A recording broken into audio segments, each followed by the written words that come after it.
Creasy? Yes. Good vote. Yes. Ms. Holton? Yes. Dr. Siebert? Dr. Mann? Yes. Mr. Rotherham? Yes. Ms. Dutta? Yes. Mr. Hanson? Yes. Chair votes aye. Okay, so we are back in public session. Chair will entertain a motion to deny a license to Amber Dawn Beers. Is there such a motion? So moved. Thank you, Ms. Creasy. Is there a second? Second. Thank you, Dr. Mann. Ms. Creasy? Now we're voting. Yes. Okay, vote by roll call. Ms. Holton? Yes. Dr. Siebert? Yes. Dr. Mann? I yes. Mr. Rotherham? Yes. Ms. Dutta? Yes. And Mr. Hanson? Yes. Chair votes yes. On case 2, I'll take a motion to defer with a request that staff request that the applicant be present or at least understand that the board has questions it would like answered and give him the opportunity to be present at our next meeting. Is there a motion to defer? So moved. Thank you. Is there a second? Second. Thank you. Again, by roll call, Ms. Creasy, Aye. Ms. Holton, Aye. Dr. Siebert, Aye. Dr. Mann, Aye. Mr. Rotherham, Aye. Ms. Dutta, Mr. Hanson. Aye. Okay, I'll entertain a motion to issue a license in case number 3. Is there a motion? So moved. Thank you, Ms. Holton. Is there a second? Second. Thank you, Dr. Mann. Ms. Creasy, Aye. Ms. Holton, Aye. Dr. Siebert, Nay. Dr. Mann, Aye. Nay. Mr. Rotherham, nay, Sorry, the motion is to. is to issue the license in case 3. Aye. Mr. Hanson? No. Because I'm voting no. Thought we had that carried and closed, but maybe not.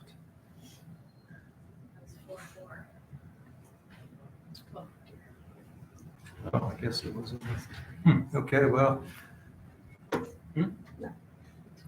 That does not carry at this point. So we're going to move on to the last one. We'll ask the AG. Does that license just not get issued? All right, entertain a motion. Council, Mr. President, do you want to roll call us again, just because we thought our count was different and it may be we just got confused? Well, no, I know where the difference is. Oh, okay. So And if you're satisfied there's no confusion, I see no need. No, there's no confusion. I mean, and I certainly don't, you're not critical of anybody changing no, their no. vote in public. That is different from the private contemplation. So we'll have to figure that one out. Let's move on to the last case. And we are going to entertain a motion to revoke the license of Michael David Tucci. So moved. Thank you, Dr. Siebert. Thank you, Ms. Creasy. Ms. Creasy, Aye.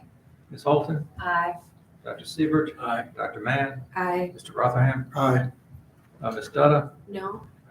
Mr. Hanson, Aye. and chair votes aye. All right, our AG advisors?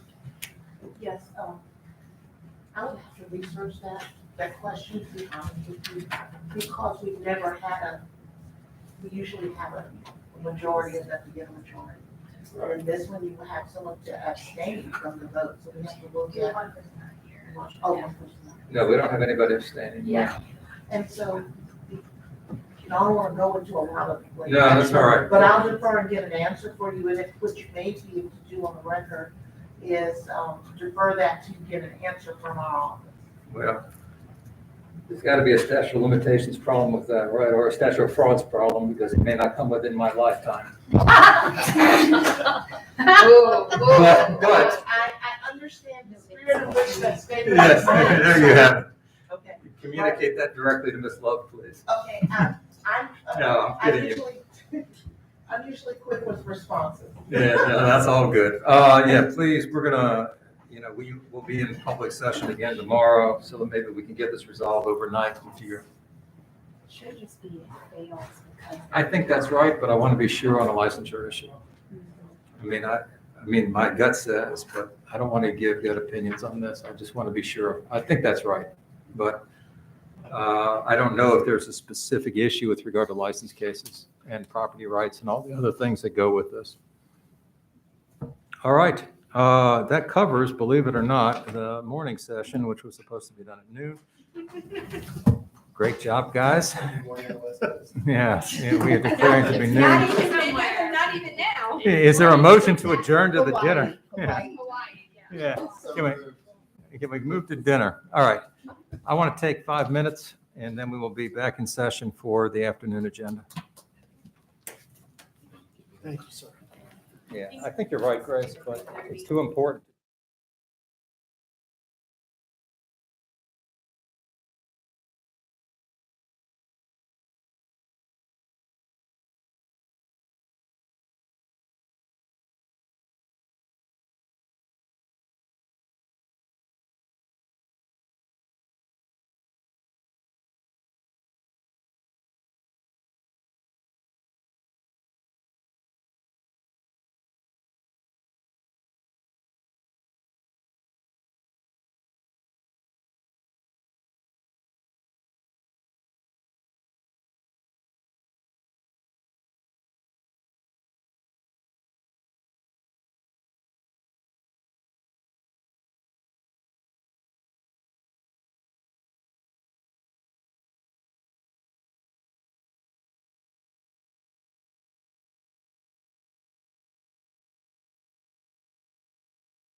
Welcome, everybody. I had about 2.5 hours of opening comments prepared. However, given the hour that we're starting as compared to when we thought we'd start this, I will not give any of that 2.5 hour brilliant address.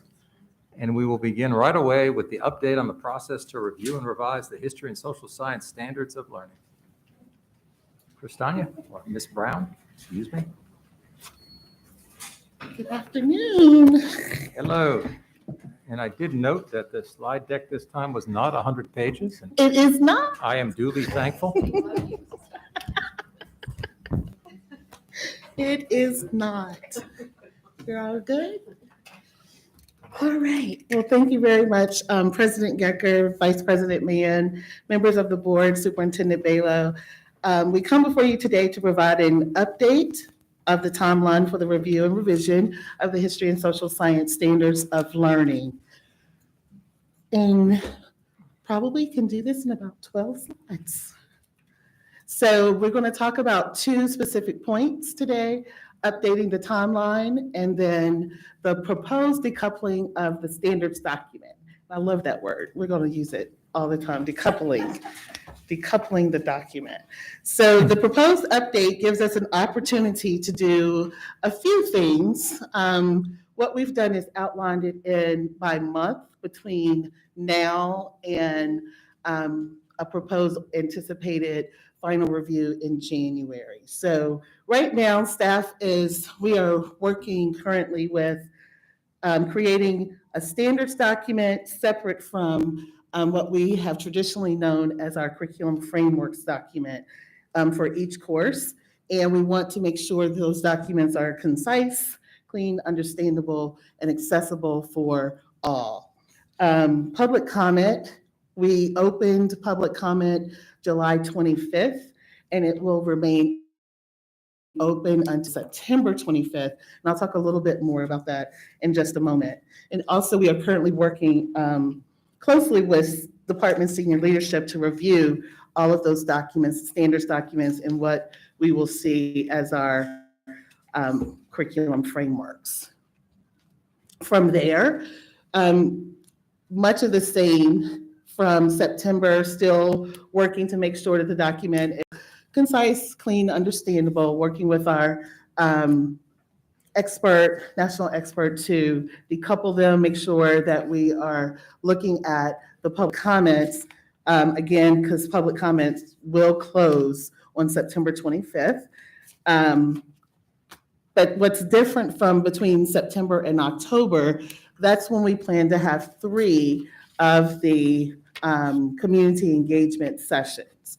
Those will take place, the first 3 will take place and be conducted in person in October. That process, we will communicate through superintendent's memos. We will also utilize our parent engagement executive director, and then other means or streams of communication so that everyone is aware of how to register, the expectations of that session, and what we will be doing in that session, and what will happen to the information from that session.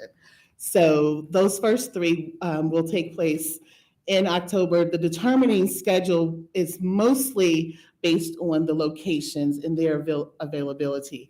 We have been in contact with 10 to 12 different locations across the Commonwealth, so we just need enough time to go back to them and say, okay, are you available in this month, this time, or this date, so that we can go ahead and schedule those. Our expectation is that we should be able to have a schedule by late next week so that we can start communicating that, because October is not that far away. So we do need to give ample time for communication and registration. From there, we are looking to bring the documents, both documents, to you in November for first review. And we also would like to host 2 community engagement sessions in person in November. As you know, November, we have a lot of holidays during that time. So we will try our best to make sure that we schedule 2 in-person sessions during November, continuing the process that we will be using for those community engagement sessions. But most importantly, to get the documents ready for you for first review in November. And again, we're looking at a standards document and separate curriculum framework documents for each course. From there, in December, our goal is for your public hearings to occur the first full week of December, December 5th through the 9th. And we have some locations already picked out for that, just to make sure that they are able to host us. So we will be in communication with Emily so that we can get that scheduled to you. Again, we just need to confirm that various locations will be able to host us. And also in working with Emily to make sure that it works with your schedule. Also in December, because we have gone through, hopefully anticipated, you have accepted the documents for first review in November, we will be reconciling information from public comments and then also from those community engagement sessions. So our goal as far as community engagement sessions, we hope to conduct a virtual session during the month of December. Last thing that we would like to do in December is to take our document to our historian steering committee. I mentioned last month that we did have a steering committee of historians and college professors, about 6, and we'd like to take the documents back to them for their final look to ensure that we have historical accuracy in the content, in our standards and the curriculum frameworks. And then that brings us to January 2023 with a goal of bringing to you for final review the standards and the curriculum frameworks for each of the courses, working with leadership to make sure that it is, as our superintendent says, prime time ready or ready for prime.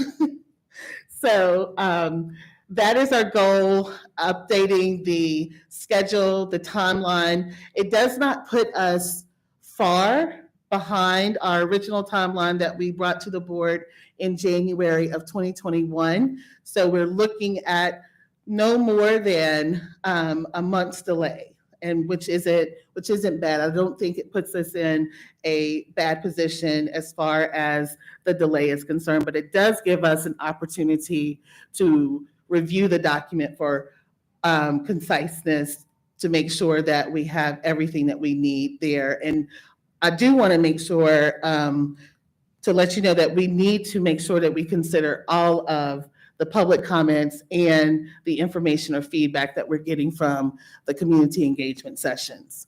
So what does this decoupling look like? We brought to you in August one document, and that one document was basically 13 courses and all of the standards and everything about each of those courses in one document.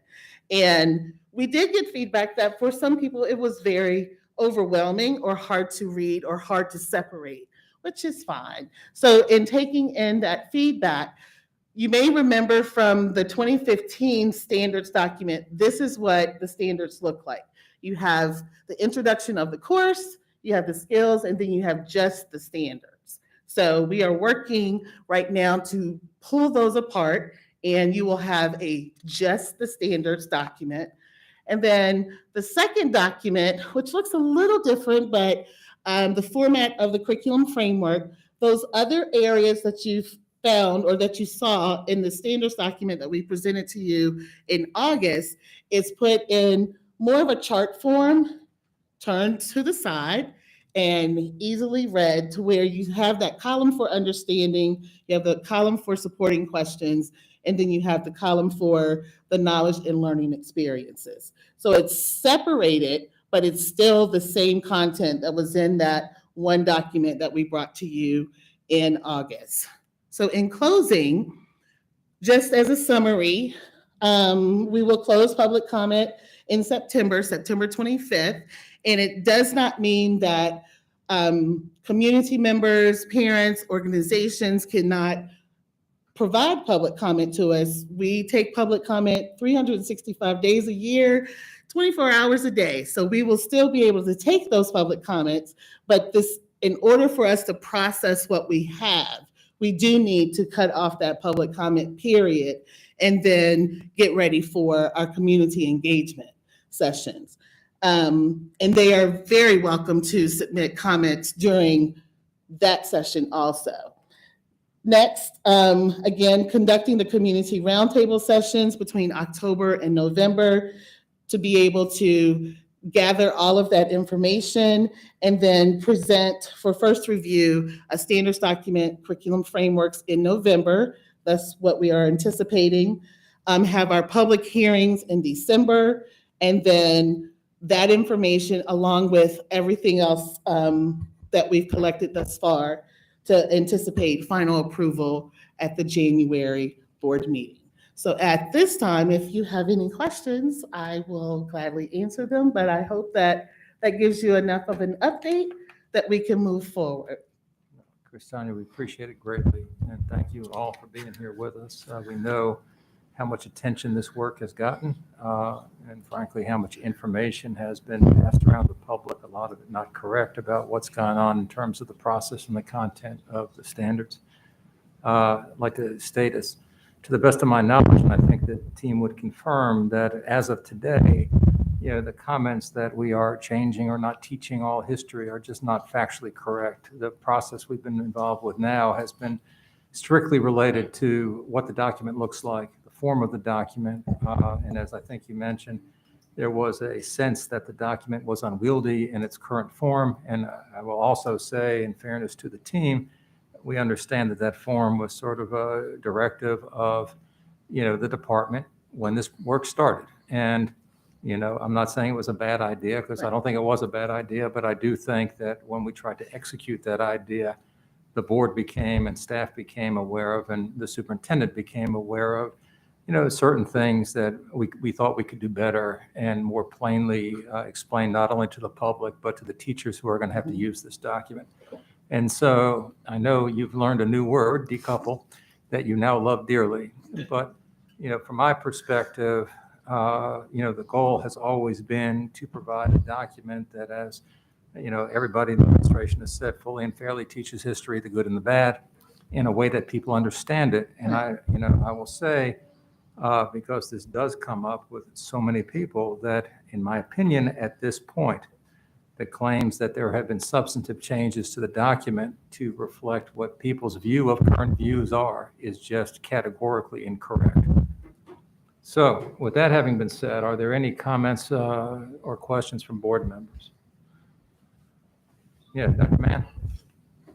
Thank you so much for that overview. I'm curious on the community engagement sessions, because they're going to be a limited number. How are you making decisions about where they're going to be held? And can you, what are you anticipating in terms of the invitation, or how many people are you imagining, you might need to have space for?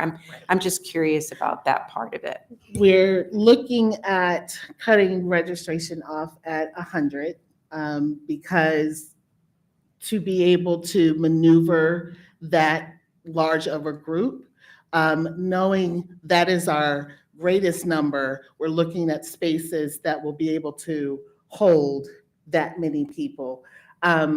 Part of the registration we're going to be asking people to not only choose a specific location, but also a specific level or course that will help us to prepare for the people coming to the session. If we need to reach out to any of our division-wide specialists or coordinators to help us facilitate those small group sessions.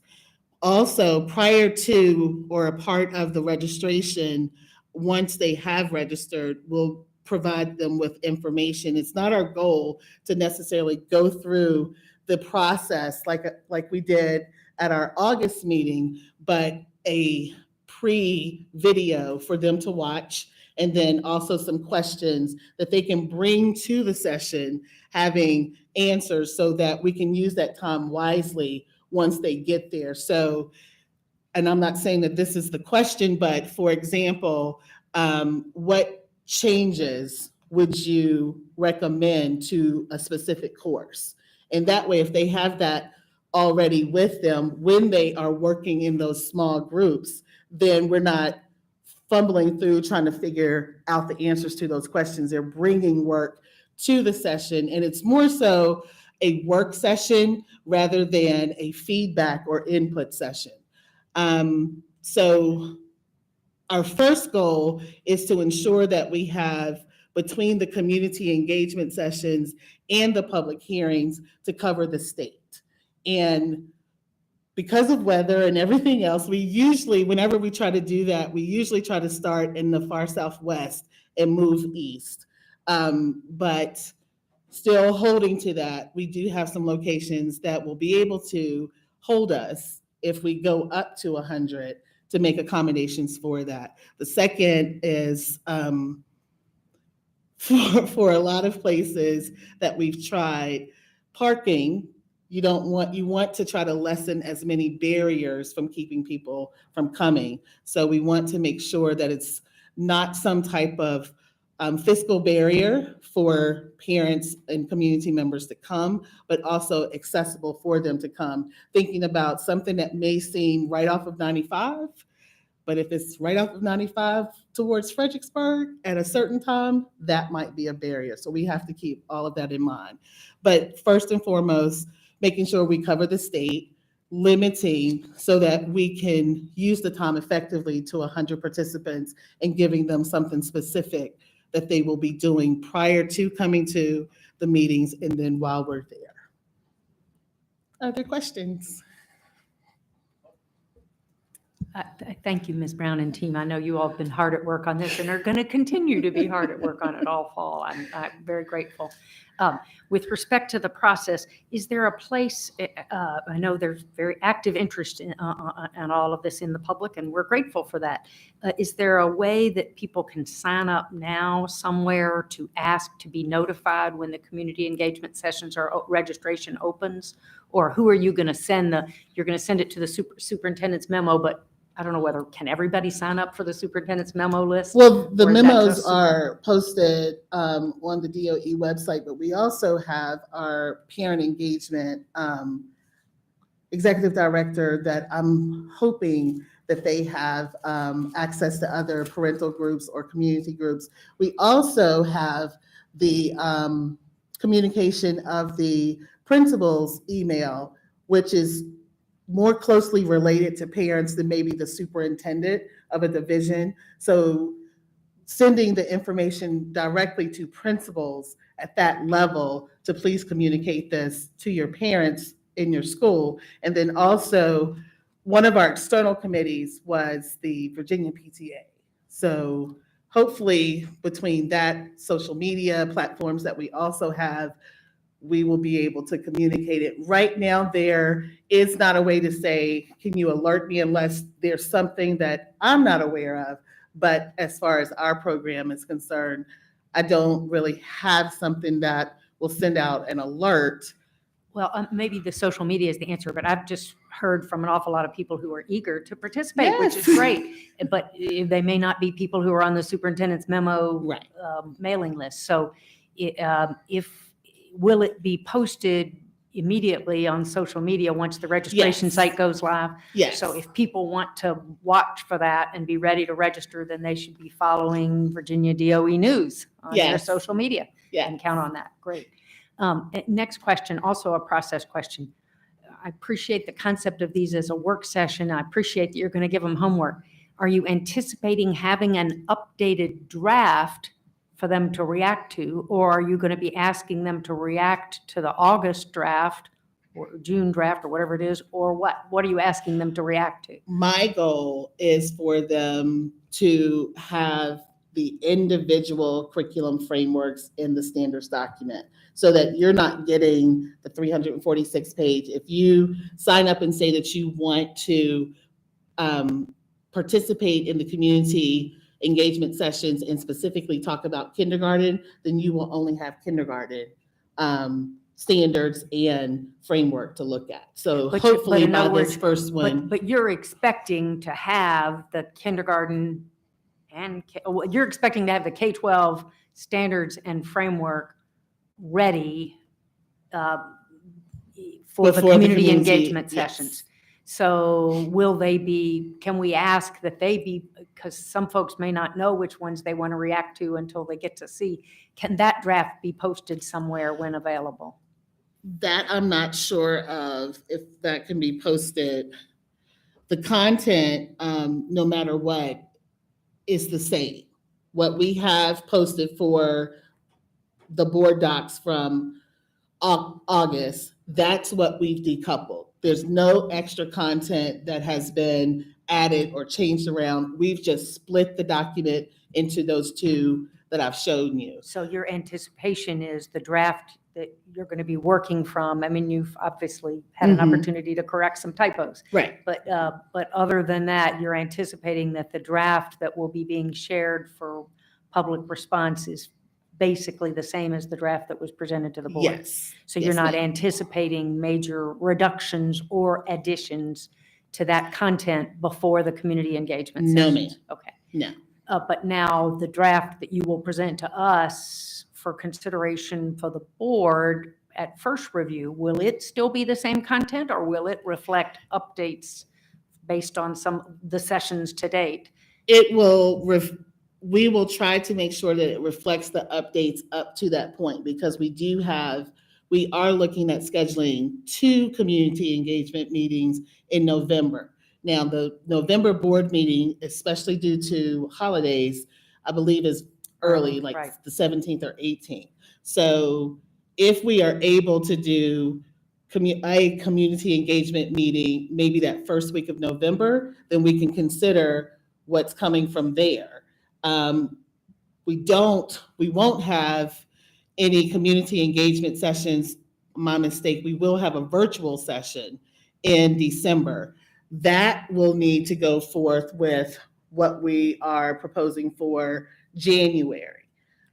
Well, and I assume what will go forward to the public hearings for December will be the draft that we accept on first review. Yes, And the ma'am. draft that we accept on first review will be decoupled, Yes. but it may also have content changes, additions or subtractions based on the department's evaluation of the Public all the comments. various comment you've got Yes. up to that stage through all the various sources. Yes, So up we'll until be- that point.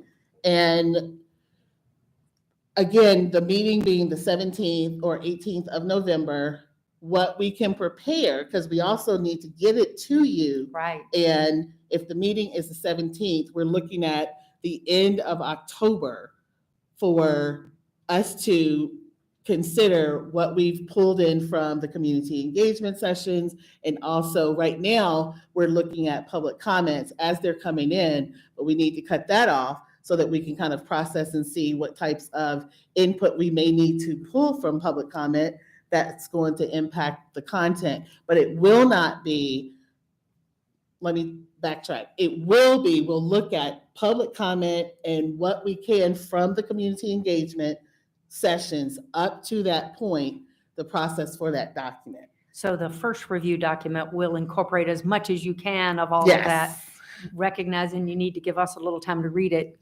and recognizing that probably needs to, realizing how much work you all have in front of you, but that will be more than a week, in other words, to read what is still going to be close to 400 pages of content between the two. Well, between the two, yes, because it won't be in one document. It Right. will be in 14 Right. separate. But then if the content's not fundamentally, if at least you're not anticipating fundamental changes in the content, then we're still talking about a lot of content to review. And having spent quite a bit of time this summer reading the 400-page version, and I'm not sure that you're going to be able to redline this in a way. Maybe there's a way you can redline it too.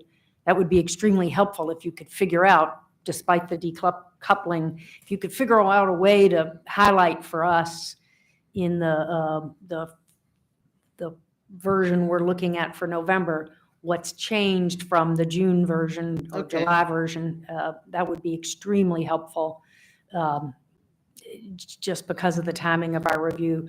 And then again, in our January, the document you present to us for consideration on final review in January, obviously will have incorporated the ensuing community engagement session feedback Yes. and whatever we hear from public comment in December. And some of us will be at some of those public comment hearings, but we won't all be at all of them. I assume you all prepare some kind of a summary document for us Yes. about the For- community engagement sessions and the public comment, public hearings? When we present the document for first review in November, we'll provide for you a summary of what we've gone through thus far. And that is not only the public comments, but also a summary of the community engagement Great. sessions And you'll update that in January? in Great, January. great. Yes. So if you can figure out how to, as I say, not highlight every time you've moved.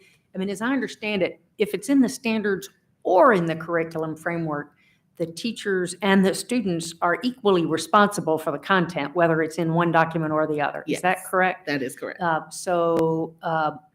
So the decoupling really shouldn't change fundamentally. Something having moved from one document to the other shouldn't fundamentally change the implications. So if, to the extent you can figure out, obviously it doesn't help us if you highlight everything that's moved from one place to the other, but if changes other than that, if you can figure out how to highlight or flag for us changes that affect content, not just the order in some fashion, that'll really help us, for those of us who've had a chance to look at the first draft, and for the public's sake as well. those Well, who've had and a Ms. chance. Creasy mentioned it last time, and we kind of thought about the crosswalk. Maybe not an official crosswalk, but just a separate chart that says VS point two B is new, and or it's moved Something like here, that, or right, this is right. the change in the language for World Geography 7. That way you'll have that chart and you can follow it. And it gets complicated when we start putting colors and highlights and double underlines and strike throughs. The document becomes difficult to read. So it may be I hear you. easier to put that on a chart that shows where and what has changed. And I'm not asking every time you've corrected the spelling of a word, but Right. anything that would have content implications, if you could put that in some kind of a chart for us, I think that would be really helpful. Okay. I recognize We that's can look at that. one more ask for an otherwise very busy team. So, but I'm also hearing you say that so far you haven't made, based on the public comment you've gotten so far and what you've done, you haven't made, well, let me ask it this way. Have you made any cuts to the content from the document? Thus far, we have not really made any changes to the document from what was posted, just trying to make sure that we get all of our public comments, schedule these community engagement sessions. We've not made any. Oh, I'm sorry. I thought I had understood earlier that you have a working draft where you've done things like fix some of the typos. Well, yes, Mrs. Holton, we've done that. Okay. But as far as changing content based on input, we've gathered it, but we've not made it yet to the document. Okay. Yeah. Based on that gathering, Mhm. are you anticipating, based on what you know so far, any major, well, any real cuts to the content that was in the document? I don't Sorry, anticipate any major changes or deletions of content. What we've seen with the public comments, and also from working with our committees, whether it was our educators committee or external, it was more of expanding and being more inclusive of other people's events, cultures. So I don't anticipate any type of deletions, especially major deletions in content. And obviously, that depends on what you hear from the Right, public, et cetera, right. but that's where you are now. Okay, that's very helpful to understand. Thank you. You're so welcome. Other Yeah. questions? Got it? So thank you, Ms. Brown, for the presentation, and thanks to you all for being here. And I do appreciate this really very deliberative process that's taken many months now, and it's probably going to take a few more months. Yes. And so I appreciate your question, Ms. Holton, about about the how we're going to be able to see it in the coming weeks, how we're going to be able to go and because as of now, I'm still going into that one version that's available to me. And Okay. you mentioned the content's not changing, and I'll just keep my comments briefer than usual. I just have a couple of things to say, though. Multiple people, what I've seen so far is it's just very jargon heavy, kind of difficult to understand, academic concepts. And so, it's just making the SOLs more subjective and less specific. And I think what I infer from what you're saying, some of the things that there are a lot of instances where material is being moved to a different section, but when you go to that section, it's not there. There are a few instances that I have, and just making it bulky, like the profile of a Virginia graduate is there. It just makes it a very hard to navigate. One major point that I have is that the SOLs are advocating for like what's called inquiry learning, and it's like known by many names like discovery learning, problem-based learning, inquiry learning, experimental learning, constructivist learning, learning by experiences and processes. It is appealing to some, but empirical research has shown that overwhelming and unambiguous evidence that minimal guidance during instruction is significantly less effective and efficient than guidance specifically designed to support the cognitive processing. I'm sorry. And it's just based on the language that's actually used. And so, all I'm saying is that only when learners have a solid base that can they learn from experience-based pedagogy. And to introduce something called an inquiry learning at this time of, pandemic, catastrophic, I think it's backward in my view. And so that's one point I had. Did you want to?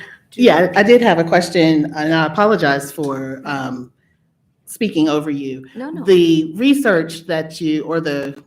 what you just quoted, do you have that search? Could you Yes. give that to me, please? I- Because, I'll send you the papers. okay, Yeah. and just to reiterate the move or the shift or mind shift to go into inquiry-based practices is not something that just came out of this team, but we did research with not only the National Council of the Social Studies, but we also made reference and read through the Educating for an American Democracy, which also advocates looking at inquiry-based practices for history and social science. And it goes by different names, and some of which you have mentioned, but also thinking about the inquiry-based or discovery, or I believe in science, they call it the 5 E's, exploration. So it would be very beneficial for us to look at the research that you're speaking of, because I've not yet read any research contour to using inquiry-based practices for history and social science. And it is something that for the past, I know for Virginia, especially moving or looking at balanced assessment plans and legislation that was passed in 2014 with the use of local alternative assessments, we really delved into this whole idea of helping students use primary and secondary source documents, not just textbooks. So really looking at how inquiry-based practices not only support the content knowledge for history and social science, but also reading and writing for history and social science, and also building those skills. So I'd be very interested to read the research that you're speaking of. I'll email it to you. Thank you. Um, Appreciate that. Did you mention the National Council for Social Studies? Yes, ma'am. Okay, I did look that up, and a couple of things. There's a lot of stuff on their website that's disturbing to me. Some of it talks about the narrative told through the lens of those who created and continue to benefit from American cultural institutions. It says white, financially secure, Christian, heterosexual, cisgender males. That's one of the views that they've stated on their website. And Okay. I could quote a few others, which I think is pretty divisive and controversial, to say the least. It says that the school districts are the most active battlefield in American culture wars today. You can read more, but to one last point I'll just make. So that's disturbing to me.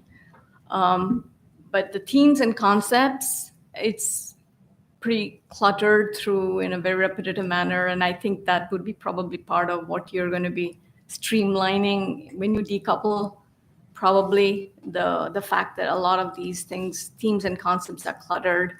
But what is a little disconcerting to me is that these themes and concepts talk about questionable concepts like conflict and power relationships, and highlighting colonialism, imperialism, servitude, enslavement, nationalism, racism, cultural expressionism over like basic economic principles.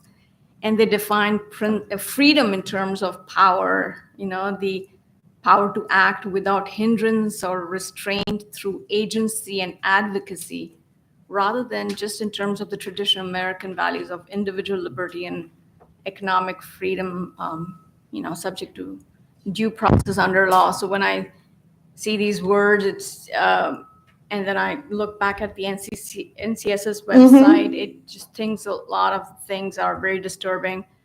Now the proposed change to replace good citizens with responsible citizenship across several grades. Some would question this as a bias against making judgments or teaching kids what's right and what's wrong. So that's, I will. I'm sorry, your last comment of teaching. Why, so why wouldn't you teach a student, it's a bias against making judgments, or to teach kids what is right, what is wrong, what's good citizenship. There is something called good citizenship. To delete that, just to me personally, I just don't think it's right. Okay. Well, we also had a form for our board members, and if you would like to, we can speak one-on-one so that I can That get a would better be great, understanding. because yes, I did also request Emily. I couldn't make the meeting, and I Right. apologize for the last Oh, minute that's fine. cancellation. So I would love to have the opportunity. Okay.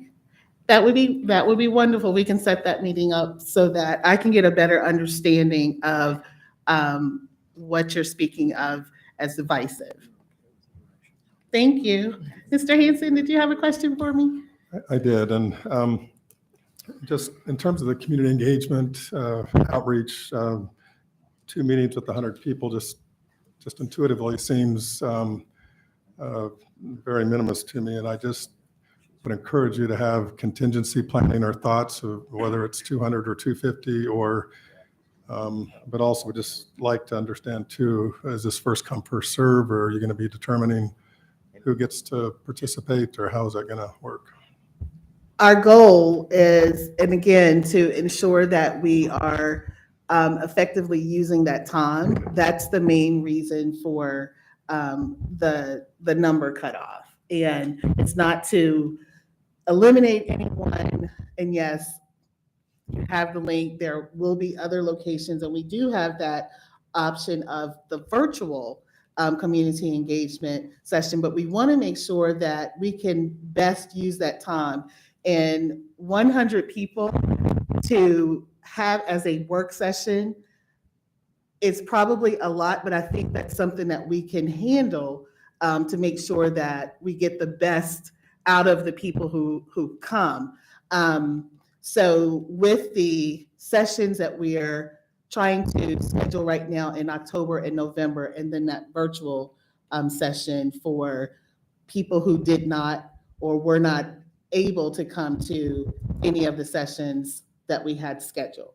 So yes, first come, first serve, but different locations across the Commonwealth. And what is going to be the reference point for soliciting input? Is it going to be more of a micro edits for different standards for different grades, or are you going to be open to the type of comments that Superna just had about, the whole issue of the structural and the conceptual design of this versus just taking what's out there and, going through, checking the boxes? Or are you going to be open to more broad conversations and debates about what Superna just said? I think we do need to be open to all of those different types of comments, especially if we're talking about a structural change. But people will, whether they come to the community engagement sessions or not, people who come to those community engagement sessions, if they do have specifics, they will be able to submit those individually. But what we'd really like for them to do is to work in those small groups and come to a consensus about any types of changes that they would like to make. Now, whether that is specific to a standard, specific to a learning experience, or specific to what Mrs. Duda was bringing up about the themes, or the fact that we have the profile of a Virginia graduate in this document, they will come to a consensus as a smaller group about that, and we'll be able to collect it. But if there is something specific that a person in a group wants to provide to us as far as comments are concerned, they'll have that opportunity to do that also. We don't want to shy away from anyone's comments, input, or work towards this document, accepting all comments. Now, we have to consider the comments as far as their accuracy, or is this going to work for this document overall? But in the end, it is something that you as a board will make a final decision about when it comes to structure and content. Hope that answers your question. It does. And, Okay. also, just in terms of getting this through January 2023, can you also, and I think I asked this at the last meeting too, but just really trying to better understand where do we go from January 23 to implementation with the SOLs come summer and fall, and maybe just a quick understanding. There are a lot of things that are involved with that. And as I stated in August, there are some decisions that the board will need to make when it comes to textbooks. There are some decisions that will need to be made as far as our professional development. But once we are approved, anticipating for January, we will then start with first developing the official crosswalk from 2015 to the 2022 or 2023, whatever it is. And then the next step would be to start putting together resources in PD that we hopefully will be able to start implementing in summer of 2023, because school divisions will need to start working on their crossover from the 2015 to the new standards, and begin to think about what PD they will need specifically in their school divisions, and resources that they will need specifically also. And they'll need to rewrite their local developed curriculum based on the standards. I just do want to go on record. After our last meeting, I think it was 2 days after our SOL numbers came out, and for the history and social studies, pre-pandemic, we were at 80% pass rate, went down to 54%, we're at 66% now. And I just am very concerned that we are engaging in a process that where we need to be focused like we've never been focused before about closing that gap and injecting this uncertainty, injecting this change for change's sake. And again, I'm still not even sure what the elevator speech is of what 3 things we're trying to fix here from the 2015 standards. And so I, for one, just feel like we're engaging in a process that is disruptive when we need to be doubling down on getting our kids back to where they were, much less getting that 80% number. We should have been trying to get that to 90% in a pandemic mindset. And so I feel like we are creating a whole bunch of dust up and work. And even in our current situation with teacher shortages and trying to then put this on top of what they maybe have been trained to do for the last 5 or 10 years, I just think that we're really embarking on a process that I think is not most helpful to students, not most helpful to teachers, not most helpful to parents, not most helpful to the Commonwealth. And so I just really want to make for certain, and I'm just want to really understand better the process and the demands that we're going to be putting on teachers in the system in the coming months, because to me, this isn't worth it. We've got just really a once in a century crisis going on right now in the learning loss. And the achievement gaps between our different student groups are more distant than they've ever been as well. And we need to be focused on how do we close those achievement gaps, how do we close the learning gap, versus, again, just getting a lot of wheels in motion over process when there's nothing wrong, I don't believe, with the current standards, or if there's some minor adjustments we need to make, but not to just totally disrupt the apple cart for the sake of disrupting the apple cart to help us get where we need to be. I appreciate your comments. Any others? You know I had to do it. So I so appreciate all the work that you all have put in, as you've gathered comments from us and really internalized those comments. Of course, I noted to you all last time that, and then in our one-on-one meeting, that I feel like it's really important from a classroom teacher perspective. We know already that classroom teachers are anticipating new standards. And with those new standards that they're anticipating, they already have an astronomical amount of stress around what we are going to deliver to them as far as increased demands on both content and process. But I really do believe that stepping back in this structure and separating the document in this particular way is going to really help to alleviate a lot of that stress.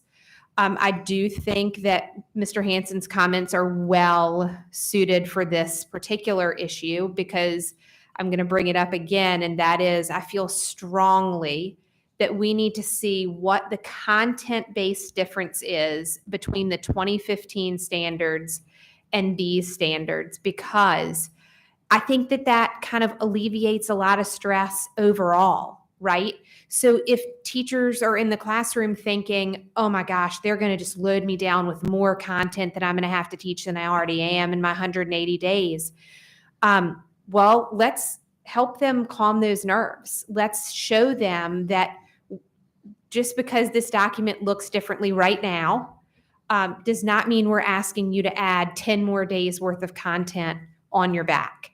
So I really do think there is just so much credence to having a document that shows what's the difference here. What's the difference in, my civics and economics standards today that I'm teaching than what I'm being asked in these new standards to do. Thank you. Thank you, though. Dr. Siebert? Yes, I was wanting to hear Ms. Creasy's. She's the history person as far as I'm concerned, from my science teacher perspective. Couple things. One, thank you. Even the 100 slides last month and that presentation, I think that helped give a good sense to the general public throughout the Commonwealth of the process that's been underway. And it has been a long, thoughtful, intentional, deliberate process. So I thank you for that. I think that was very helpful. I think that the emphasis on engagement here is key. And again, I think, yes, you're going to have these sessions that some capacity limitations, but really help maintain the word for all of us to help maintain the word. Everybody approaches us. Public comment is available now, and it remains available through the end of September. So we need to keep that message out. I do commend you and thank you taking on this pause plus this formatting change and creating this abundant engagement.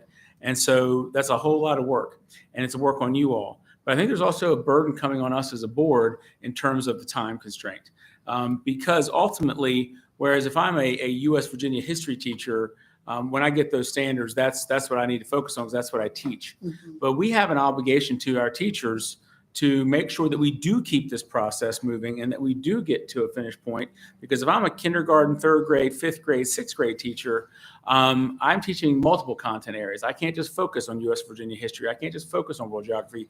I have to focus on all these content areas. And we are beginning in the Commonwealth to kick off the math standards.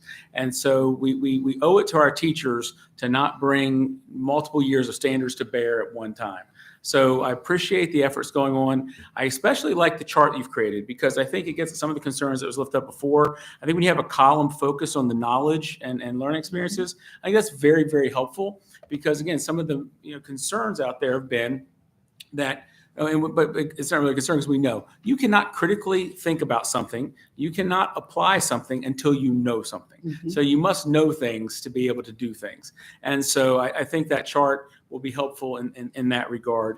So I appreciate that. But I do think we're going to, I sense a challenge coming where ultimately, perfection does become the enemy of progress and that's why you gotta be thoughtful about how much you do and where you do it and how you communicate where the differences really are, because ultimately we've got to get this to a very solid place and done for the sake of the teachers. Yes. who will need to implement it, and then many of them turn their attention to math in short order.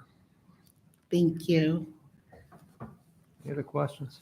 Yeah, so did you mention the director, the parent engagement executive director, he would be, you mentioned? We will engage with him. So just in case there are groups, parental groups that I'm not aware of, to alert them that we will be having these community engagement sessions and to pass along the registration information necessary. Is that Tom Wilson? Yes, ma'am. Tom Wilson. Andy? I don't have a lot to add to the conversation. Thank you. I think the way we're going does make a lot of sense. I would just urge us, we've got these national groups. We also have just great people here in Virginia. So so Ms. Dutta's question about sort of how do you balance content with inquiry, like Dan Willingham over at UVA is a psychologist. I mean, he's like a national leader on this and he goes all over the country. He's right in our backyard. We should think about like engaging him on the evidence base of how do you do need knowledge, like Dr. Sieber was just saying, and then how do you do inquiry with that? Right. The Core Knowledge Foundation is also coincidentally over in Charlottesville, and has a terrific curriculum and sort of an idea of how do you again balance sort of really rich content knowledge with then teaching kids to think in critical and engaging ways about that content. So I would just urge us. I know we've had a long process. There's been a lot of input, a lot of committees, but I feel like there's folks just right here in the Commonwealth who we haven't necessarily knocked on their door, and they might have like a lot of advice and so forth to help us get this balance where we want it. Thank you.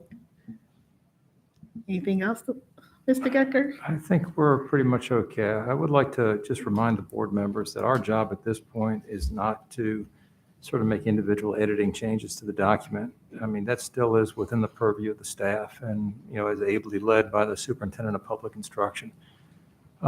We do manage the process because the obligation to produce new standards of learning, or at least reviewed standards of learning every 7 years, is put by the General Assembly on us. And although it may seem like an inappropriate time to be engaging in an overhaul of the standards, I mean, in fairness, we started this in, 2020, as part of the statutory mandate to review and revise every 7 years or no later than every 7 years. And so we're a long way into this process. It's not like we're beginning anew. When the standards come before the board in their first form, To the extent the board wants to then do sort of line by line changes, we will do it line by line. If there are things in the standards that the staff presents that people disagree with or don't want, we will take votes on every item to either keep them or delete them. If there are things that aren't there that people want, we will take votes on every item to keep or delete, or to add or not add. I mean, that's sort of our role in this. And it's very difficult, not to want to sort of tinker with the drafting now from our level, because it's going to come to us. But the point of the public process is to allow the department to finish their work. I'm really hopeful that we can all allow the department to finish its work. If we're going to maintain a time schedule like this, which, by the way, still gets us later than the statutory deadline, but if we're going to maintain a time schedule like this, we need to have some faith that staff will do an adequate and appropriate first draft, bring it back to the board, and at that point, if y'all want to pick it apart and talk about, every line, we will spend the time to do that. But for now, if we can, and if it's acceptable to the superintendent, I'd like the board not to do sort of individual edits, but to let the process take place. And the individual edits will come in full public forum, at the board meeting, either during first review or during final review, hopefully in January. So, I mean, as everybody else has, Christiane, I commend you and the team for the work you're doing. It's a difficult Thank you. balance in a very public spotlight. And you're doing it for people who have got, honestly, I was going to say divergent views, but I don't even think that's right. I think that at the end of the day, the amount of material that you'll find disagreement on is less than a couple percentage points of the overall material in the document. I just don't believe that the views of history on this board, or frankly in the Commonwealth, are so different that we can't reach common ground in an amicable way. And, I hope I'm proven right about that. I've been wrong before, but I don't think on this one. I think we're moving down a good path. And, I thank the superintendent for, I know we took a pause that we didn't expect, right? We were rolling toward a specific goal. We took a pause. We're happy with the pause. I do think the resulting two-document format is better for us as a state than the combined, and nothing to do with what you guys did. I mean, I understand where that came from. But let's all move on and, be thankful that we have the ability to discuss this in this way. Dr. Mann, I thought I closed that. You did.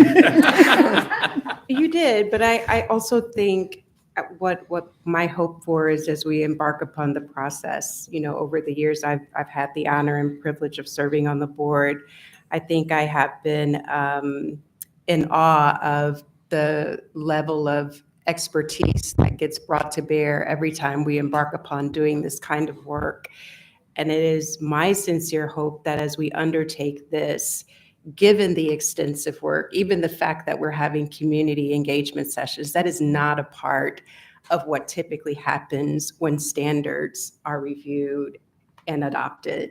There are public hearings, and through the public hearing process, that input comes to us. So when you contemplate the extent of input that's happened up to this point and what you all are committing to do by virtue of conducting public hearings and additional community engagement sessions, I think there is an overabundance of opportunity to really hear from people and make certain that as we're hearing from people, we're engaging with historical accuracy perspective to shape our thinking. We would do that for math. We would do that for reading. We would do that for every other standard that we're responsible for revising and updating. And it is my hope that that anchor point will guide us as we undertake what clearly is a very charged area of work for us. And I think we have to be able to honestly say that so that we can rightfully deal with the matter before us. So I just thank you. And that's my hope as we take this on as a board.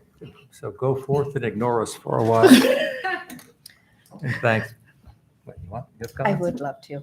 In that case, I'm sorry, but I've got to pile on President Gecker. Thank you for closing, and it was wonderful. So consider this an addendum to the closure.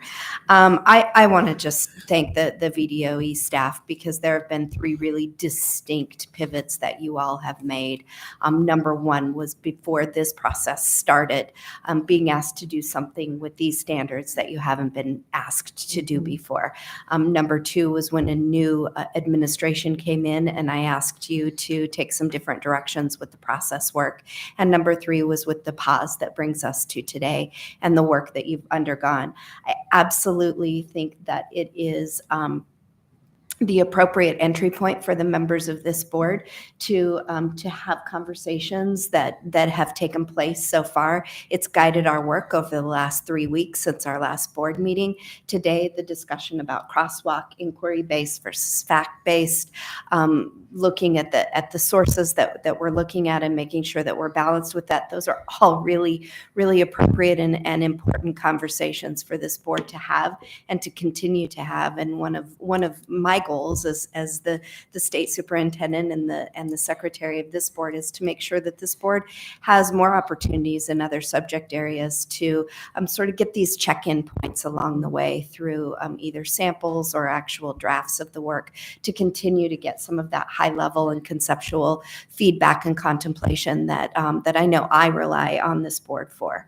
I also just want to say, over the last couple of years, we've got parents across the United States who are more engaged than ever and who want to be part of the solution.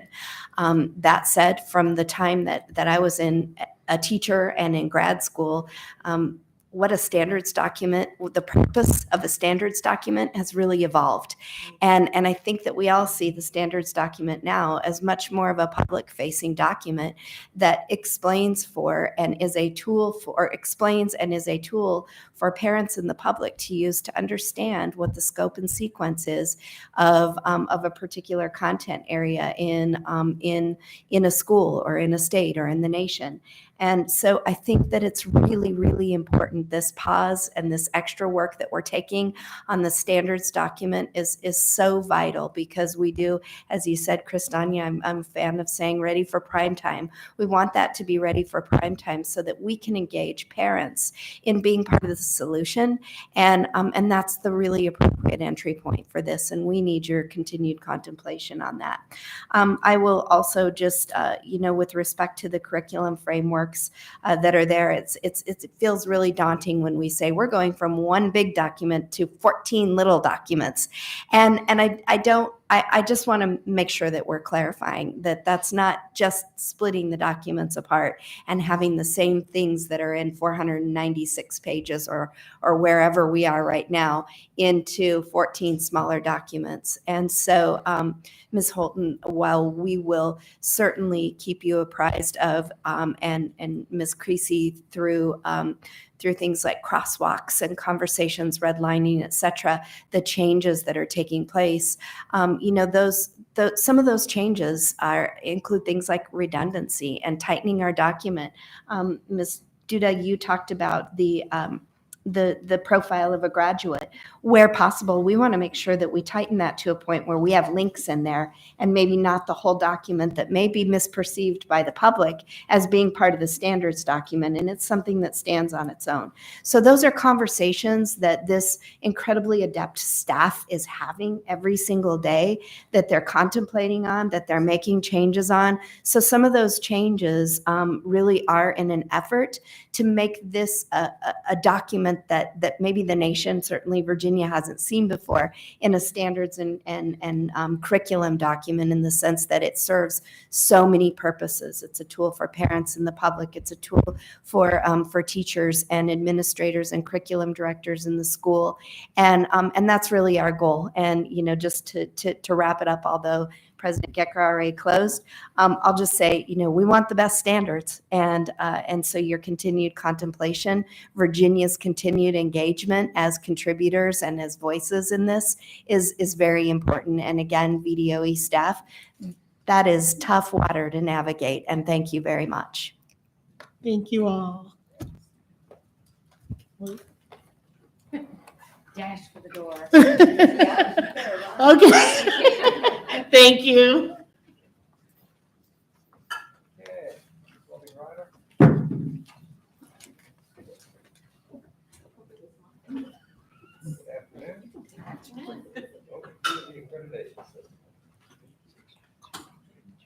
I think it's time we win the prize for the most slides.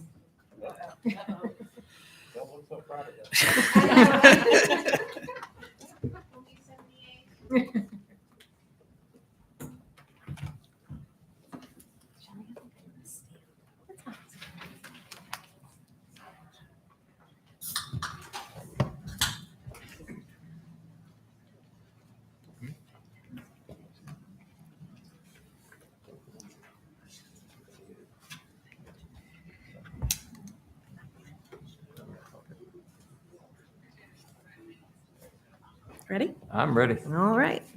Good afternoon, everyone.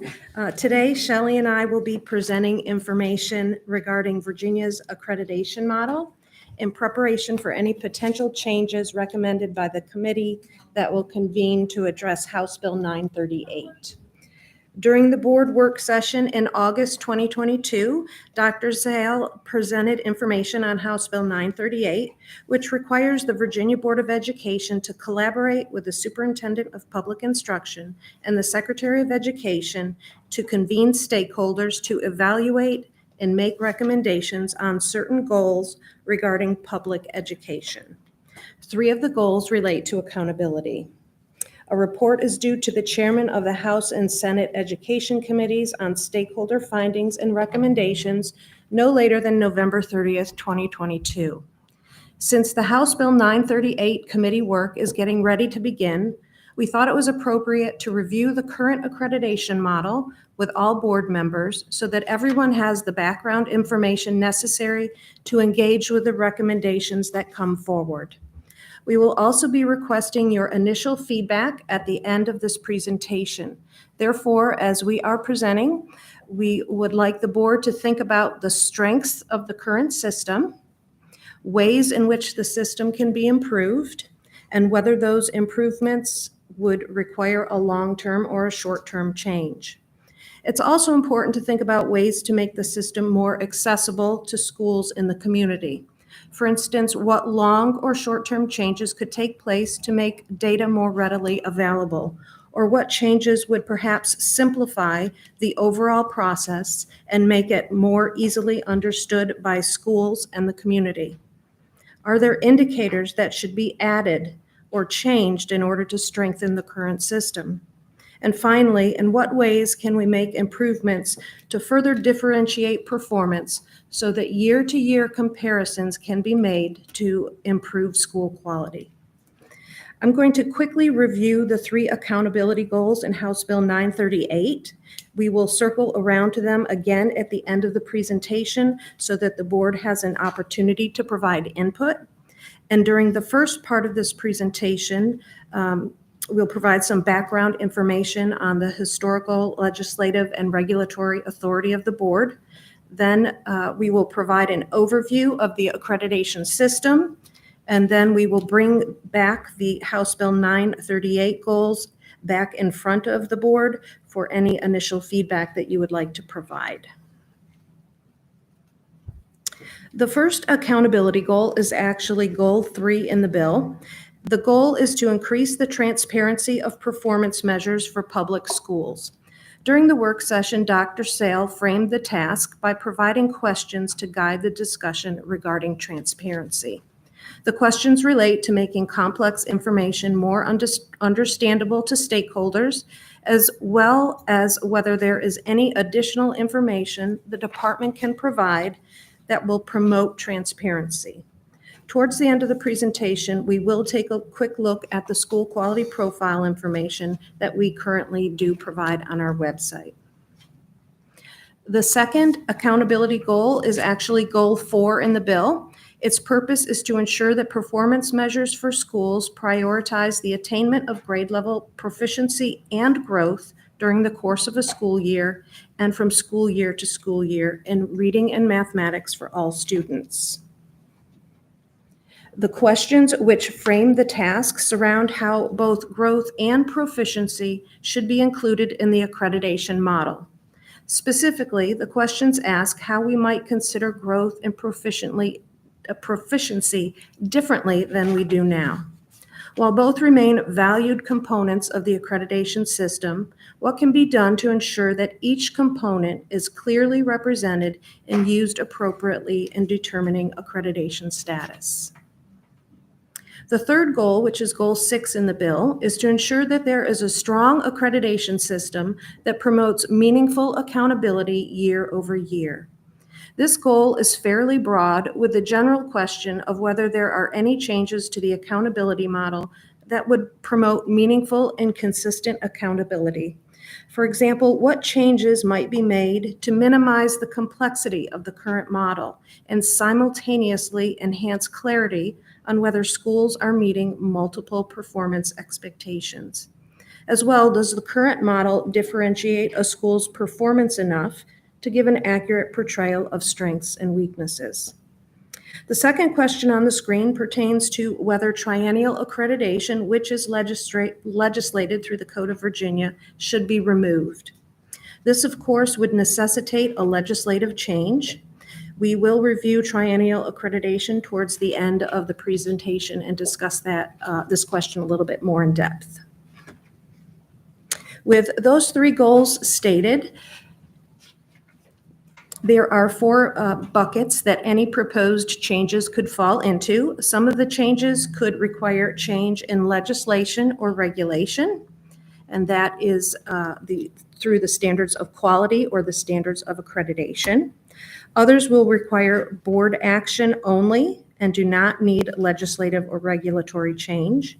Some changes would only necessitate a change in business rules, and others may only necessitate a change in how information is reported to stakeholders. Shelley is going to present some information on the legislative and regulatory authority of the board and provide a historical background on accreditation. You can. Right, so since most of the discussion today does revolve around your own responsibilities regarding accreditation, we wanted to make sure you had a bit of background on the legislative authority and also what is included in the regulatory standards for accrediting schools. So the next 2 slides really address what is in the standards of quality that provides the board with the legislative authority to create regulations that would accredit schools. So essentially, the SOQ says that you will promulgate regulations. The Administrative Process Act must be used, which of course is a very lengthy process. And then the SOQ also lays out some requirements and components that must be included. Those include student outcome and growth measures, and also includes requirements for instructional programs, staffing requirements, and several others. So it's important for everyone to realize that the standards of accreditation really involve much more than just accrediting schools. And you can see here that there is much more there than just the process that's used to provide a rating to schools. This is the second part of the reference in the SOQ, and what I wanted to call your attention to here is really the last statement.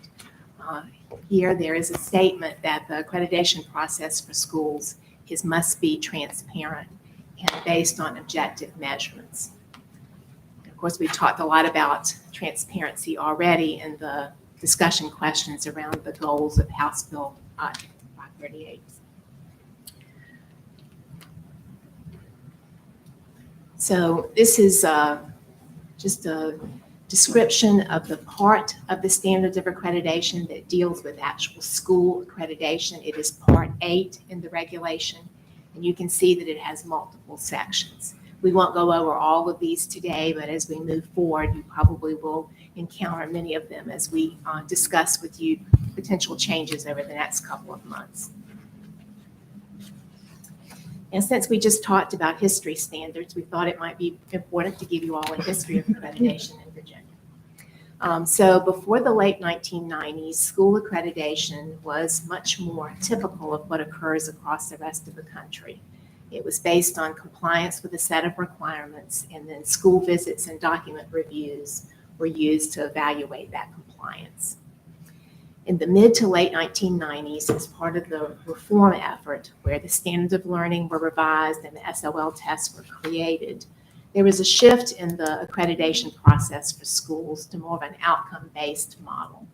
Part of this was that school divisions wanted more flexibility in how they managed their schools. So the shift really was to an outcome-based model where there were student expectations provided, and then schools had more flexibility in how they met those expectations. That's not to say that there aren't still lots of requirements within the SOA that technically schools are supposed to meet before they are eligible to have an accreditation rating. But there was a shift to focus more on student outcome measures. The particular accreditation model that was put into place in the late 1990s focused primarily on SOL test pass rates in English, reading and writing, mathematics, science, and history, social science. And the focus was really on all students. There was not a focus on student groups. Additionally, there was also emphasis on the graduation and completion index for schools that had a graduating class. This system remained primarily unchanged until the revision in 2017, with two notable exceptions, which we'll talk about next. In 2013 and 2014, the General Assembly passed legislation that required the board to develop an A through F school grading system. That system was developed, but it was never implemented. And it wasn't implemented because there was additional legislation that followed this that instead required the development of a school quality profile. That school quality profile, now known as the SQP, replaced the old school report card, and it really was intended to provide more transparent information to the public. And Amy is going to talk with you more about this SQP as we go through these slides. I do want you to know that the same legislator who carried the bill that required the development of the A through F grading system was also the patron of the bill that then required the school quality profile. Again, the thought was that the school quality profile would provide more transparent information about specific indicators. And then the last change before the 2017 change to the SOA, again, was legislation in the 2015 General Assembly. And here, the requirement was that the board develop differentiated accreditation ratings. The concern here was that in the old system, the ratings were accredited, fully accredited, accredited with warning, or accreditation denied.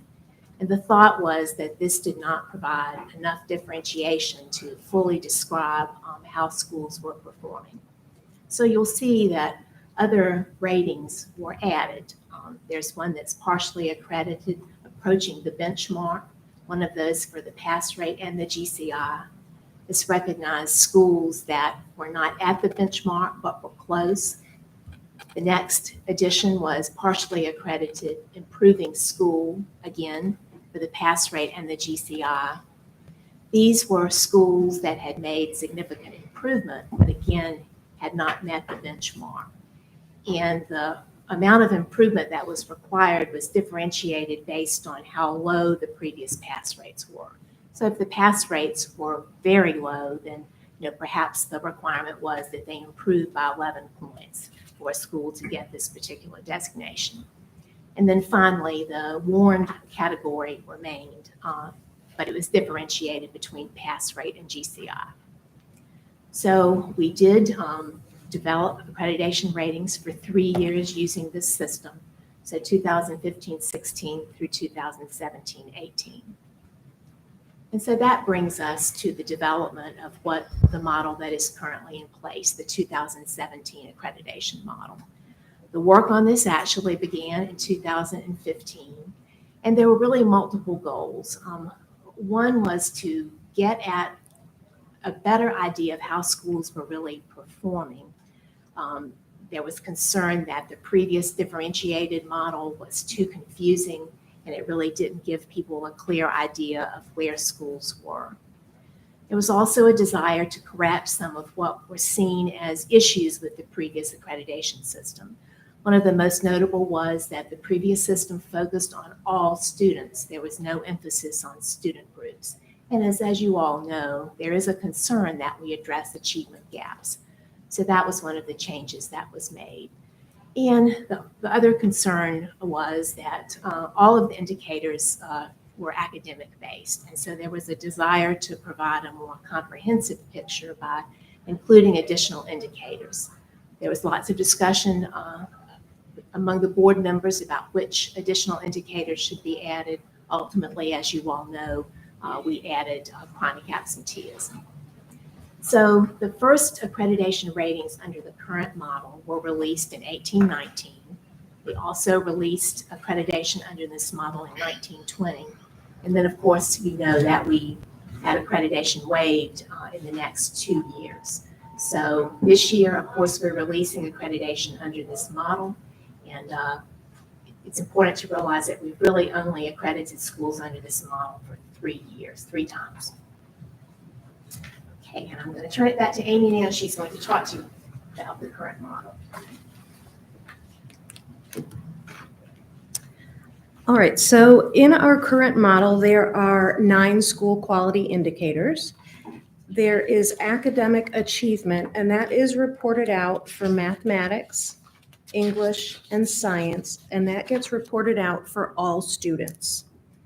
There is an achievement gap indicator for English and math, which is where achievement is reported out for 8 student groups. So currently we have student groups for Asian students, Black students, Hispanic, white, students of multiple races. We have a student group for English learners, students with disabilities, and economically disadvantaged students. We also have a chronic absenteeism indicator, the graduation and completion index, the dropout rate, and the college career and civic readiness index. The GCI, the dropout rate, and the CCCRI are based on the graduation cohort, so those indicators only apply to schools that have a grade 12. The CCCRI is an indicator that will be active for the first time in 2023, 2024, and that will be based on this year's data. Each indicator is assigned a performance level, either a level 1, which means the school is performing at or near the a level 1, which means the school is performing at or above the standard. And when I say the standard, that is the benchmark for a particular indicator. A level 2 means the school is performing near the standard. And a level 3 is the student or the indicator is performing below the level 1 and the level 2 benchmarks. The assigned accreditation performance levels determine an accreditation status, and the combination of those performance levels will determine whether a school is accredited or accredited with conditions. And I do want to mention that the achievement gap indicators, the chronic absenteeism, dropout rate, and the CCCRI were not part of that old system, as Shelley mentioned, but they were added when the 2017 model was created. So the way in which accreditation rating is assigned is fairly straightforward. If all of the indicators are a level 1 or a level 2, the school is accredited. If at least one of the school quality indicators is a level 3, the school is accredited with conditions. There is another accreditation rating called accreditation denied, and that is assigned to schools that fail to adopt or fully implement required corrective action plans to correct the level 3 indicators. So I am going to talk about the performance levels a little bit to show you how these levels are determined. So if you look at what's highlighted on the level 1 indicator on the screen, you'll see that in order to get a level 1, that means that the performance level meets or exceeds the state standard, and it's by using the current or the cumulative 3-year rate. So whatever one is best would be used to determine the performance level, and that is one way to earn a level 1. Another way to earn a level 1 is if the current year rate is in the level 2 range and performance demonstrates adequate improvement from the previous year. And you'll see in that second column where it has level 1, and then I've got some parentheses, there are 2 pieces of information in there. One says R10 and one says I2. And that's typically how it's designated when we let a school know that they have met the level 1 performance level by showing adequate improvement. R10 is actually a reduction in a failure rate from the previous year when we're talking about achievement indicators. R10 is a reduction in the chronic absenteeism, a 10% reduction in chronic absenteeism when we're talking about chronic absenteeism. The indicator that does not use R10 is the graduation and completion index, because with that, we want that to increase from year to year. So adequate improvement would actually be an increase of 2.5%. So when you look at a level 2, you'll see the same setup. You'll see that in order to earn a level 2, performance would have to be in a specific range. And when we look at that performance, we look at the current year rate, or we look at the cumulative 3-year rate. Whichever one of those is best is the one that's used. The other way to earn a level 2 is by showing that adequate improvement again. And what this means is that that current year rate is actually in that level 3 range, but the performance does demonstrate adequate improvement from the previous year. And again, you're either reducing a rate by 10% from the previous year, or in the case of GCI, you're increasing that rate by 2.5%. And then a level 3 is if the performance meets a specified range that's below the level 1 and level 2 range. And again, if we use the current or the 3-year rate, we would use the highest one, but if it falls below those level 1 and level 2 ranges, it is a level 3. And then there is another way to earn a level 3, and that's called the level 3 4-year rating. What this rating indicates is that if there is a school that has been at a level 2 or a level 3 through 4 consecutive years, in that next year we look at their rating, and if they're still a level 2 or a level 3, they will get this rating that's called a level 3 4 years. And it just simply means they're going either between level 2s or level 3s, or they just have those 4 years where they just haven't earned a level 1. So they get this particular rating. In order to get out of this rating, the school actually has to earn a level 1 performance level in that indicator in order to get out of this level 3. So even if the school continues to earn, say, a level 2, it will have this level 3 rating until it earns a level 1. All right, so I want to talk about the achievement indicators next. And on this screen, you can see that I have 2 columns. There is one column that is labeled English, and I do want to note that the English indicator does include reading and writing assessments. We administer writing assessments in grade 5 and once in high school, there's an EOC writing test. The column to the far right is one that is both for mathematics and science. They have the same descriptions, and you will be able to look and see what constitutes a level 1, what constitutes a level 2, and what constitutes a level 3.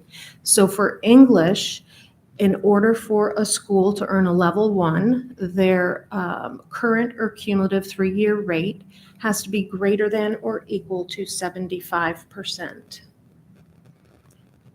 And again, if you read through what is in that box, it's set up just like I went through on the previous slides. That school could also be in a level 2 range, show adequate improvement, and they would have a level 1 R10 designation.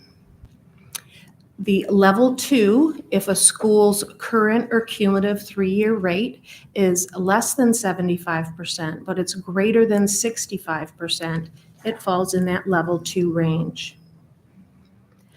If you continue to read in that box, you will see that in order to get a level 2 R10, the performance rate a school would earn would have to be between 50 and 65%.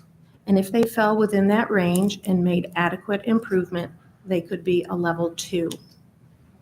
And a level 3 would be when the current or the cumulative 3-year rate is less than or equal to 65%.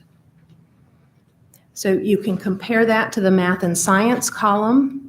And again, you can see the only real differences between those two columns is what the level 1 benchmark is. So for mathematics and science, the level 1 benchmark is 70%. So in order to get a level 1, the current or the cumulative 3-year rate would have to be greater than or equal to 70%.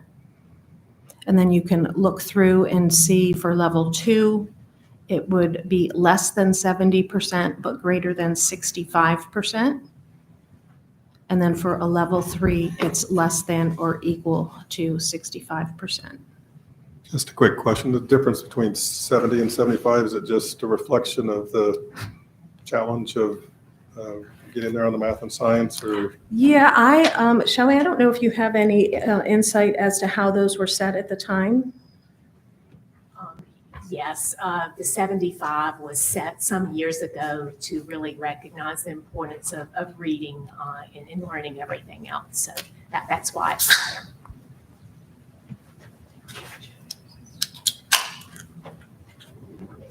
Oh, it's so hot. All right. All right, so when you look at this and you see that the current or the cumulative 3-year rate is, I want to talk about what those actual rates are.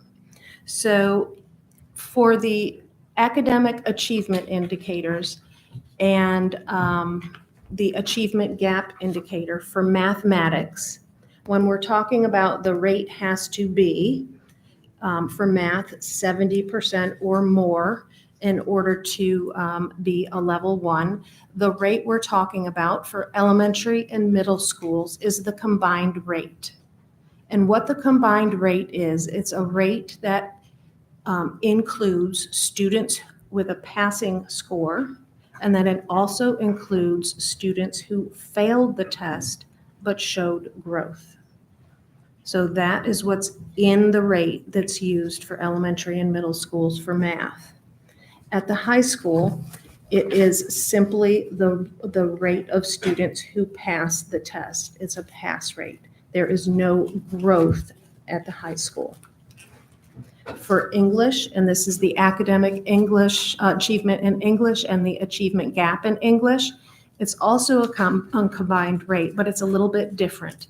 This combined rate includes students who pass the reading and or the writing test. So if you had an 8th grade student who took reading and writing, both of their scores would be in the rate. It also includes students with a failing reading test, but that student showed growth. And then it also includes L students who did not pass the test. They didn't show growth, but they did show growth on the WIDA Access for L's test. And the WIDA Access for L's test is administered in the late winter, early spring time frame. And students, English learners take that test and we gauge their proficiency in English from year to year. So if they do show progress on that test, but they did fail the actual reading test, and they did not show growth, we would still give credit in that numerator for that English learner student. Now, at the high school, there also is a combined rate for English, and it does include students who pass the reading and or the writing test. There is no growth component to it for students who failed the SOL test, except for L students. And there is the component in there for L students who didn't pass the reading test, but did show progress on that WIDA Access for L's test from the previous year. The last row on that table is academic achievement in science, and there is listed in both columns, it's a pass rate. Now, you'll see in the chart that I did say accreditation pass rate. And that is simply because we do have another pass rate in Virginia, and that is the annual pass rate. That is what was publicly released in August, and it is what Shelley and Sarah will be presenting to you in the next presentation when they're talking about the results of last year's testing. But the calculations between the annual pass rates and the accreditation pass rates do vary a little bit by a certain degree.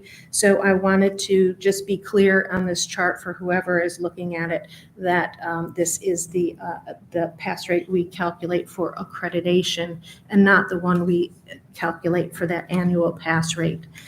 One example, just to try to give a little bit of clarity, is in regards to substitute tests. So a substitute test is a board-approved test that some high school students use in lieu of an SOL test to verify a standard credit so that they can, towards graduation. And so substitute tests are included in an accreditation pass rate, but they are not included in an annual pass rate. So that's just one of the differences between the two.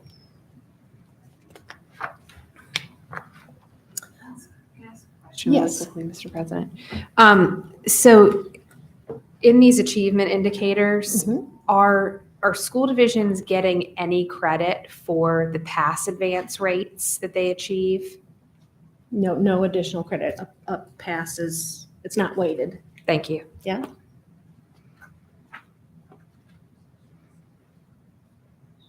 Oops. So I do, here is just a pictorial representation of an English combined rate at the middle school, just to show you how it all comes together for growth. So in this particular example, there are 10 students who took the test, and 6 of them passed. So those are the ones that are labeled in green.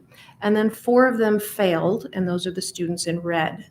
Out of those students who failed, 1 of them did show growth on the test. So that student would be considered in the combined rate. And of those students who failed, there was a student who, an English learner student, who did show progress on the WIDA Access for L's test between the previous year and the current year. So the pass rate on from this particular example would be 6 out of 10, but the combined rate would actually be 8 out of 10. So that is just an example to kind of show you how that combined rate works. And then digging a little bit deeper into the test records or what records count when we're looking at that rate. We are using standards of learning tests are counted in the achievement rates. We do use VAP tests, and we do use most substitute tests. The test records that go into an accreditation year are test records from the previous summer. So there are end of course students who take summer school and do take testing. Those students or those records do count in the accreditation year. The current fall administration is included, as well as the current spring test administration. So those are the three test administrations that get combined when we're determining these rates. And then another piece to the accreditation rates that I want to talk about in terms of tests are those that are marked as recovery. So in general, when a student fails a reading or a math SOL test and is then provided remediation, during the next testing cycle, the test record is marked as recovery, and that does indicate that the student failed the previous year and indeed did receive remediation. So if that student passes the current year's assessment, that record does count 2 times in the numerator and 2 times in the denominator. And that is different from a passing test that is not marked recovery. That would count 1 time in the numerator and 1 time in the denominator. So just an example that is on that screen, you have a student who failed the 4th grade reading SOL test. The student receives remediation by attending summer school. In the 5th grade, the student's test record is marked as recovery. The student passes the 5th grade reading test, so that test record is counted as 2 in the numerator and 2 in the denominator. All right, so I wanted to try to give you some sort of a visual to put all of that information together when you're looking at a combined rate. So if you look at the row that's labeled current year, you will see that there are 4 columns that are highlighted in green, and those are the columns that go into the numerator of the rate. So we have their passing records. So 168 students took this particular test and passed.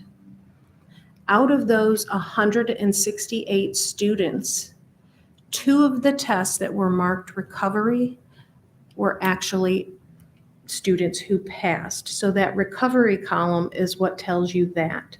So that's where that those extra students are getting added into the denominator that second time. 2 of them that were marked recovery passed, and those are the 2 students that are marked in that recovery column.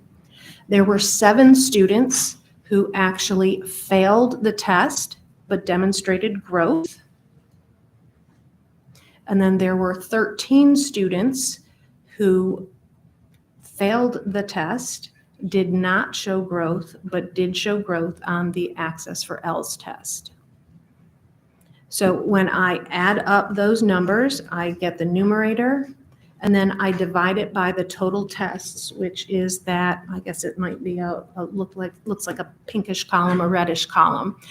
That total tests, I just want to let you know, does also include that extra 2, that is the recovery test, so that recovery was added extra in the numerator and it was added to the denominator. And so that's how we get our combined rate. You'll also notice on this example that I gave you that the current year rate was a 76.61 and the cumulative 3-year rate was a 78.95. I just put an asterisk next to that level 1 on the cumulative 3-year rate, because if we were when we are assigning a level or a performance level, we would be using the cumulative 3-year rate because it's a higher rate than the current year rate. Where did you get the denominator from? The 248? The denominator is, actually includes all of those columns that are the numerator, plus students who failed. Oh, okay. So how many totals? The 248 was the total number of students? Total.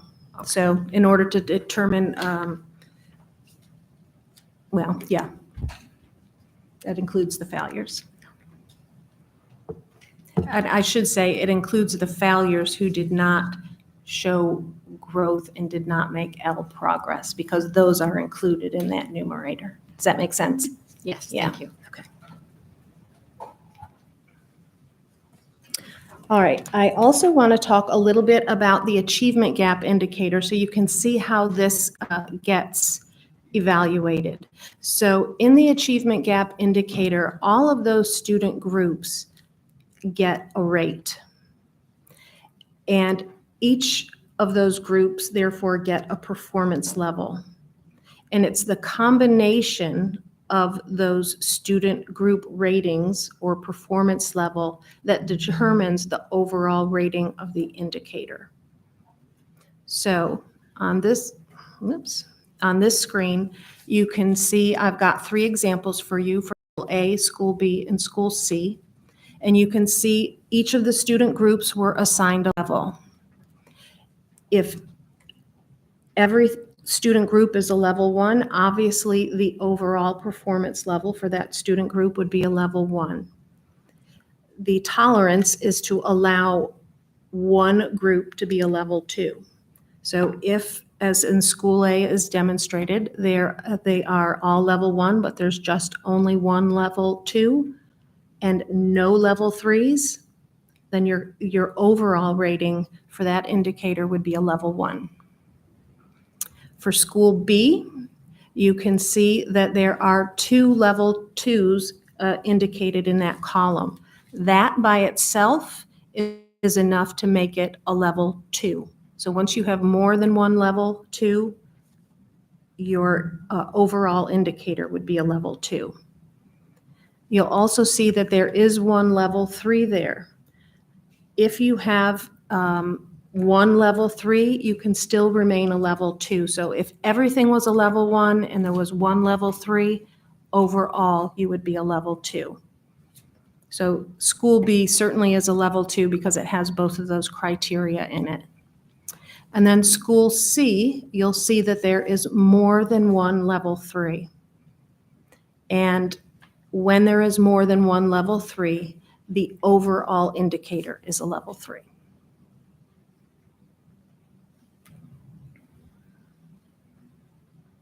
All right, so I am going to move off of, yep, Question. Yeah. Going back on the previous slide, just from how are the students broken down by economically disadvantaged? Is that an overlapping category from the others, or is it a distinguishable category with some of the other student groups? yes, they are overlapped. So if you add up those columns, it wouldn't necessarily come up with the cohort of the number of Right. students. Thank you. All right, so any other questions on the academic achievement indicators before we go on to chronic absenteeism? Maybe just one more going Yeah. back again, just when you kind of cut the threads through this to see, do economically disadvantaged kind of correlate with 2 or 3 of these other groups? So I'm just wondering if they, if that one, is a certain level, will it almost automatically align with English learners or one of the other categories? Or It could. It just depends on the individual student body, but it definitely But could. that's the only one that's overlapping. All the others are. No, they can all overlap. You can have students in the Hispanic true, group Hispanic that and is special also in needs. English Got it, learner. okay. Yep. Or a Black student who also has disabilities, et cetera. I had one question. This is like, I wasn't sure if I could ask a question at that time, just for level. This is when you were talking about the performance levels, level 1, level 2, level 3. Yeah. Theoretically, a school could move directly from a level 3 to level 1, right? They could. Oh, okay. Mhm. You just jump a level. Okay. Thanks. Are there any other questions?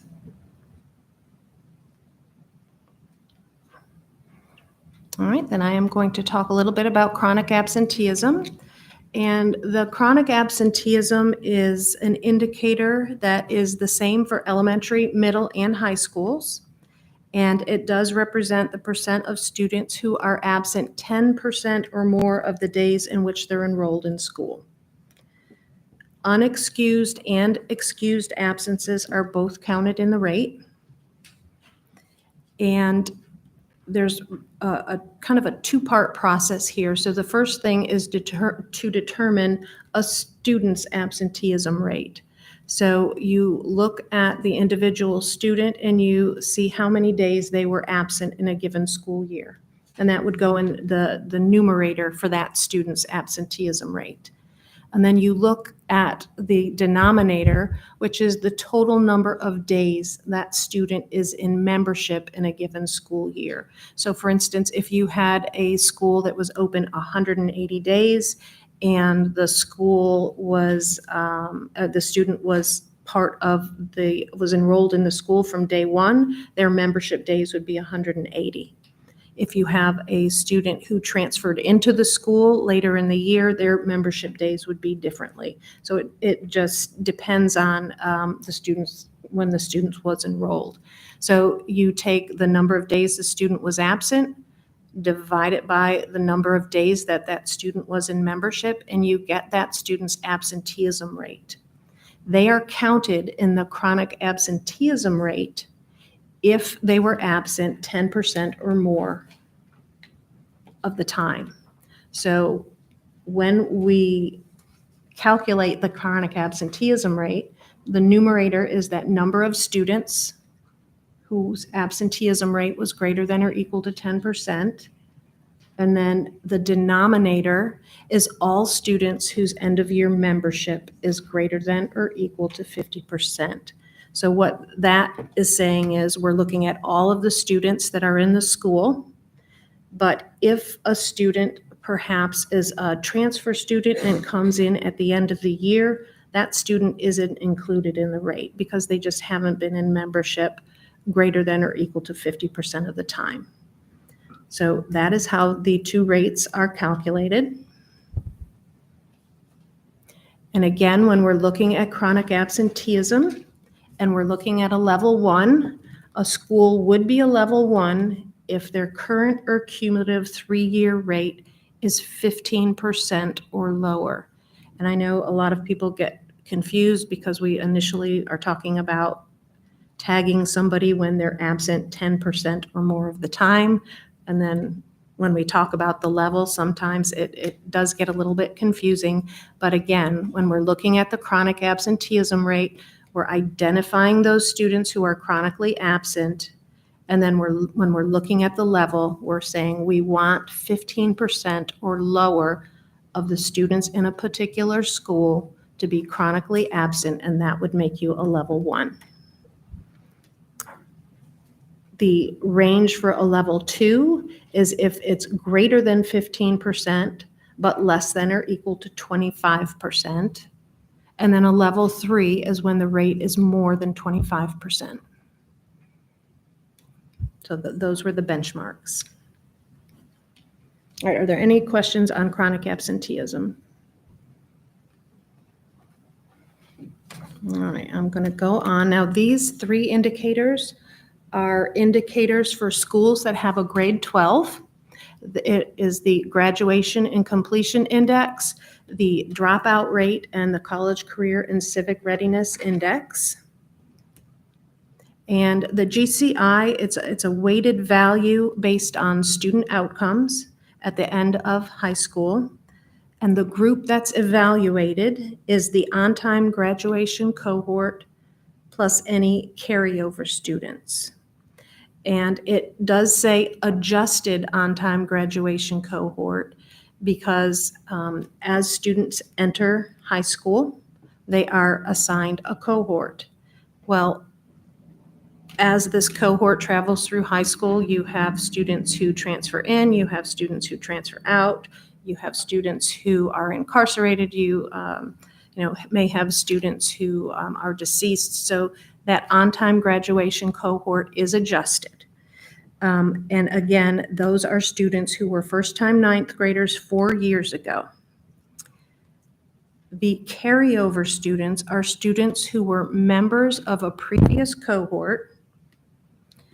They did not earn their diploma, and they remained in school after their on-time graduation cohort to complete high school to either earn a diploma, a GED, or a certificate of completion. So those are the students that are in that denominator. The dropout rate is a rate that tells us the number or the percent of students who are either labeled as a dropout or an unconfirmed, and that's their status at the end of the year as they're labeled as a dropout or they're labeled as unconfirmed. So the dropout rate is the number of students identified over the number of students in the on-time graduation cohort. A dropout is any student who basically discontinues schooling. They do not earn a diploma, a GED, or certificate of completion. They aren't enrolled in any other public school or private school. They're not out due to suspension. They just simply stopped coming to school. That is a dropout. An unconfirmed student is a student whose records were properly reported to the state, but we really don't know their status. It's inconclusive. The state doesn't have any record of the student earning any sort of diploma or certificate. They don't have them located in another school, even though a school is reporting that. So I'll give you an example. So school A has a student and reports that that student is supposed to transfer to school B. And school B, so school A reported correctly, they were going to go to school B, but school B doesn't report that they received that student. And a lot of times that's because perhaps the state testing identifier number that goes with the student, perhaps a new one gets assigned. So maybe that student really is at school B, but he's got a different number. So the state really doesn't know, did that student, at that point, did that student transfer to school B, or what happened to him? So those are situations where a student may be in an unconfirmed status. Either way, dropouts or unconfirmed are included in this rate. Amy, I hate to interrupt you, Yes. but they have a 6:15 dinner reservation, so do Oh. we need to stop? We do want to wrap it up. And I know, because I've had individual conversations with board members, that we want to have a little bit of time for discussion and questions also. Okay. I'm sorry, I And didn't no, realize and that. you I know was what? just- The slide presentation is so thorough that there's a lot of it that can stand on its own. Okay. And I know a lot of questions have been Okay, generated from awesome. that. I will zip through the example, but that just shows how the outcomes, the different outcomes are weighted to get the rate. And here are the performance levels that go with the GCI and the dropout rate.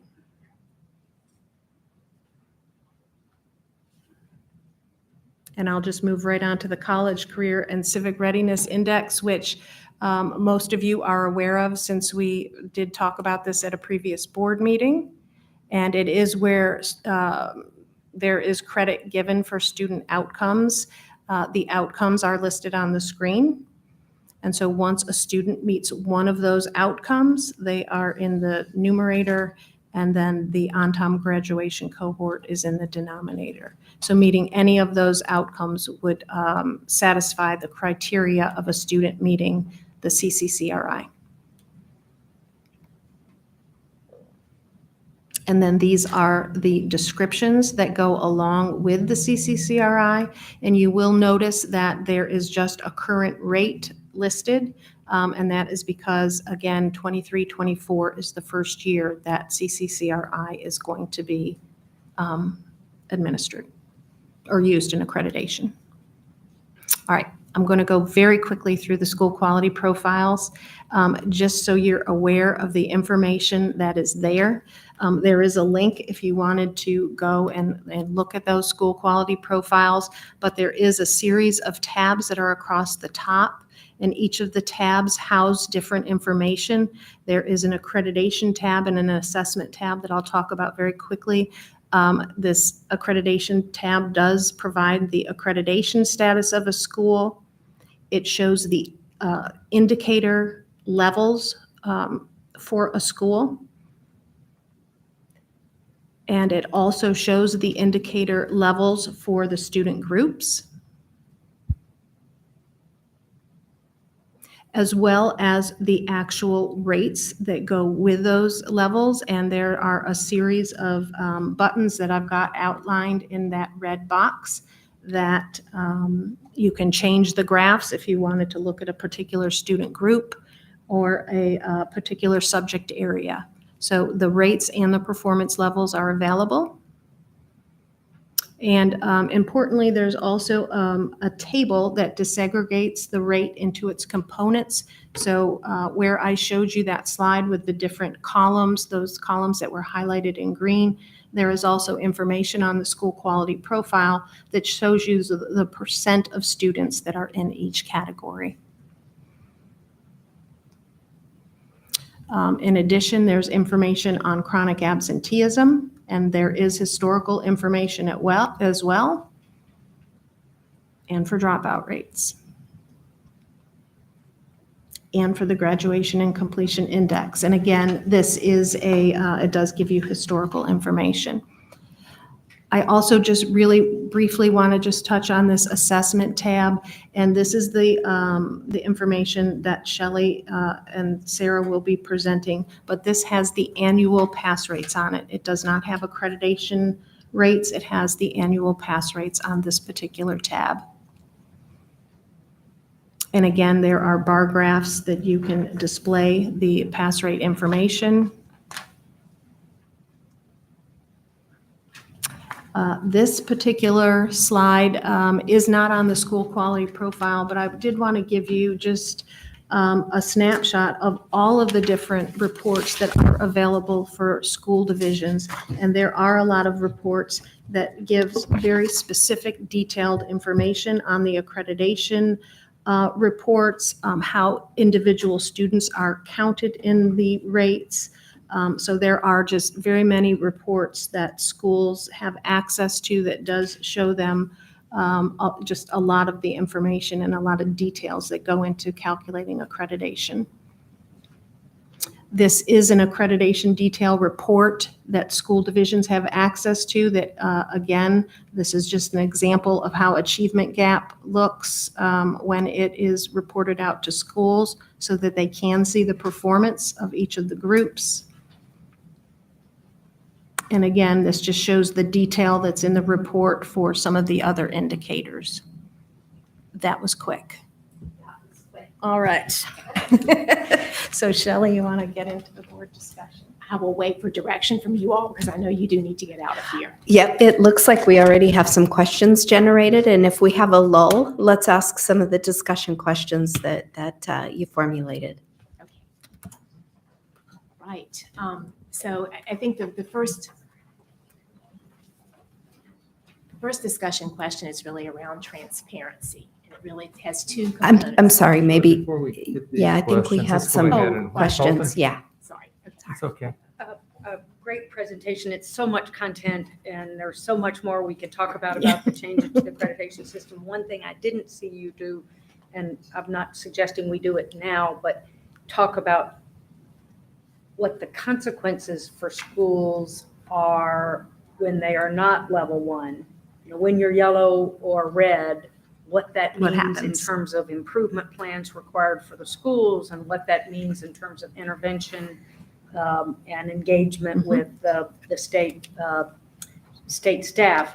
But am I right that without going into all the details of that, gaps on reading and math are elevated at a higher level than in anything else?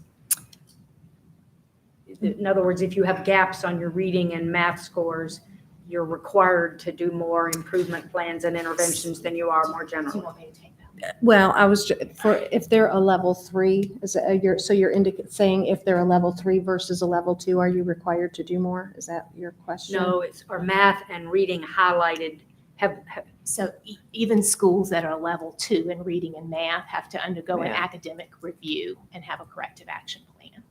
so basically anybody who's level 2 or level 3 has to have Has to some do- kind of action yes. plan, but you have more if you're in level 3 and you have more if your gaps are The reading. differentiation is it's all students. So if it's all students not meeting the benchmark are at level 2. So we're not looking at subgroups, but We can have, we can get, That's a longer discussion. It but is a there are very some long discussion. Significant consequences for anything that's not green, but there are more consequences if it's reading and math, I think is a broad brush characterization, if I may. Anybody else? Yeah. Done. Did you? So this is regarding House Bill 930. It's a goals, I think you're talking about 2 of 4, goal 4, and the discussions about growth, proficiency, and the methodologies. It can sound very academic, you know, it's great, but for parents out there, you know, they don't think their children's education is rigorous or challenging, and they're supplementing their children's education out of school in math and reading, as you may know. Well, many, at least in Northern Virginia, many people are supplementing their children's education.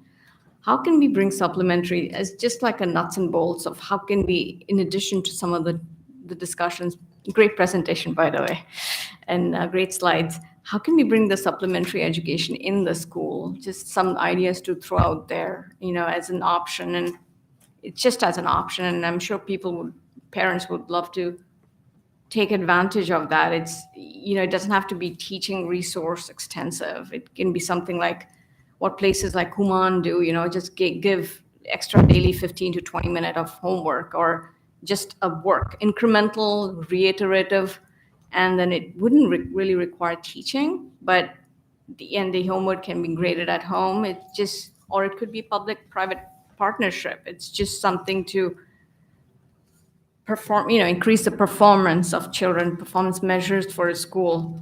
Also, I think it's a good idea to allow for more tracking, allow more students to accelerate, those who can take the Iowa tests earlier and have shown an ability to be able to accelerate. One other example, I'll just give you one example, and it happened in Fairfax County, actually,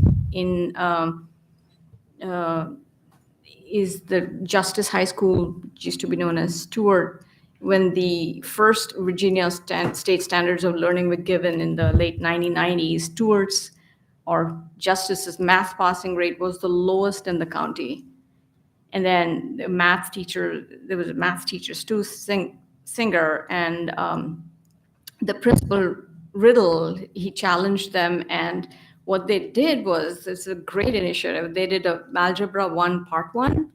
So students doing poorly after first semester, Algebra 1 transferred to Algebra 1 Part 1 for a spring semester, solidifying their understanding. And the next year they took Algebra 1 Part 2. And then by 2005, Singer said that Stewart had the highest passing rate in the county on SOL Algebra 1, besting schools that had almost no low-income students. And, you know, having built that foundational Algebra 1, the math teachers created double block Algebra 2. What that double block Algebra 2 did was that, you know, students who still had problems with math took 2 full periods of Algebra 2. giving them more time to work on basics. So in the second year of the program, 90% of students in the double block classes passed the SOL Algebra 2, higher than the county's average rate. Unfortunately, in April 2008, this was, it was taken out, and this was also reported in the Washington Post. But these are just some great initiatives that just can really, really bolster when we talk about, Increasing performance. So achievement. these could be, ideas that when you implement.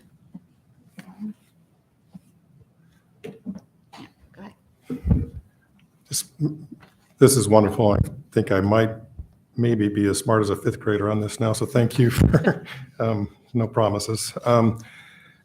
Just in terms of the COVID effect and the 3-year accreditation process, and it's staggered, I take it. I'm just wondering, just even from a real life, as we're looking into recommendations on, are there things that the last 2 years have maybe brought into place that's maybe Yeah, so over the last 2 years when accreditation has been waived. So when we're looking at like a cumulative 3-year rate, we were actually looking at 21, 22 year. right. And then we skipped those 2 years and used the 2 years prior.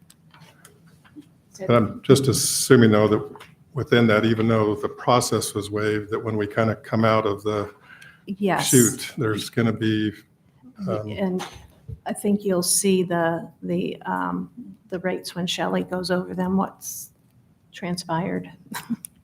But basically, for the 3-year rate this year, it's 17, 18, 18, 19, and 21, 22. So Okay. 2 pre-pandemic and 1 post. okay. Yeah. And just with that, even with the 21, 22 drop off, have you noticed, or just what's the data showing on more schools being in tier 2 or tier 3, or In terms of the preliminary, Just that is any- actually getting ready to be released next week. okay, I won't get ahead of you.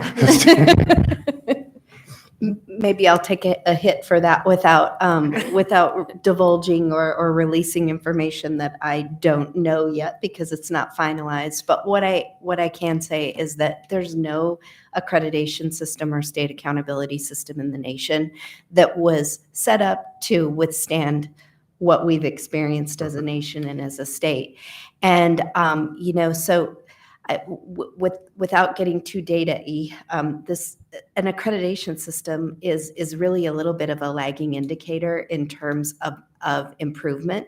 So while traditionally, historically, we've used it as sort of an impetus for improvement, when it does not create the sense of urgency that we need it to create right now. And I'll leave it at that so I don't get in trouble with Shelley and Amy. I'll let you get in trouble. I'm not going to get in trouble. I don't think you can get in trouble.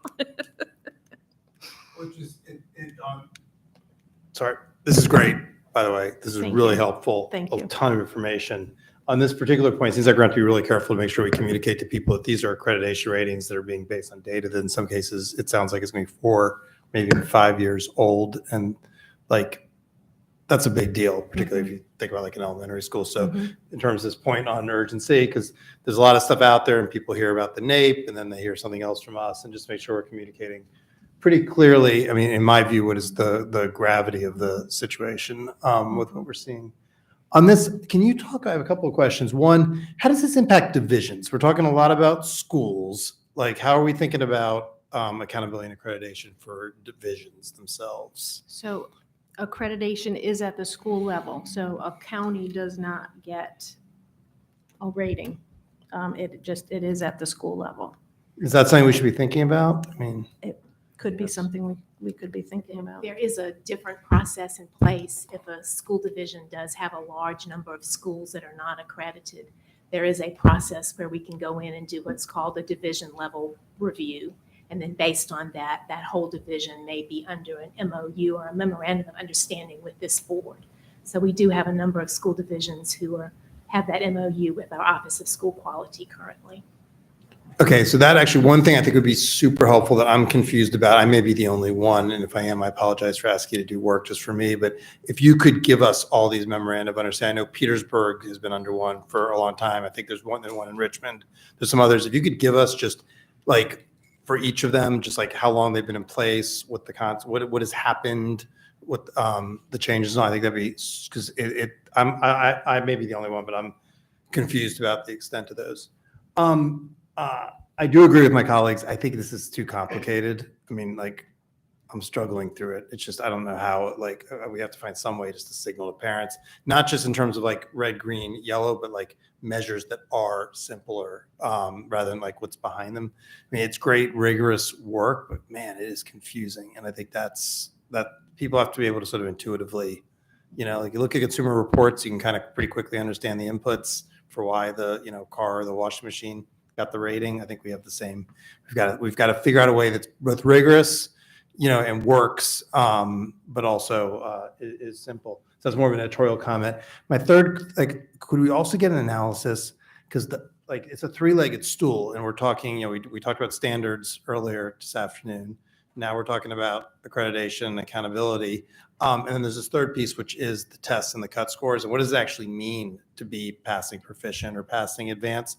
Could we get an analysis on that? Like, ideally going back as far as you can, just to help understand sort of at what points were those changed, why, how they're set, where we are. Because I think that's a key part of this. Because the accreditation system does not operate independently of that. And if the cut scores are super rigorous and the accountability system may not need to be so rigorous, and vice versa, if the cut scores aren't, then you got to put more pressure on and I am just, there's been so many changes. I'm a little confused about that. I think just getting that, like, from you guys, just straight up laying out what's happening would be, and I know you have that in your head, so if you could get it down on paper, that'd be fantastic. If I may, Mr. Gecker, I think one complication of the current system is not all of the indicators are based on the tests. So there's more of a disconnect between the test and the cut scores than there was in the past when it was mostly tests and graduation rates. But yes, we can certainly get you historical information about when the test changed.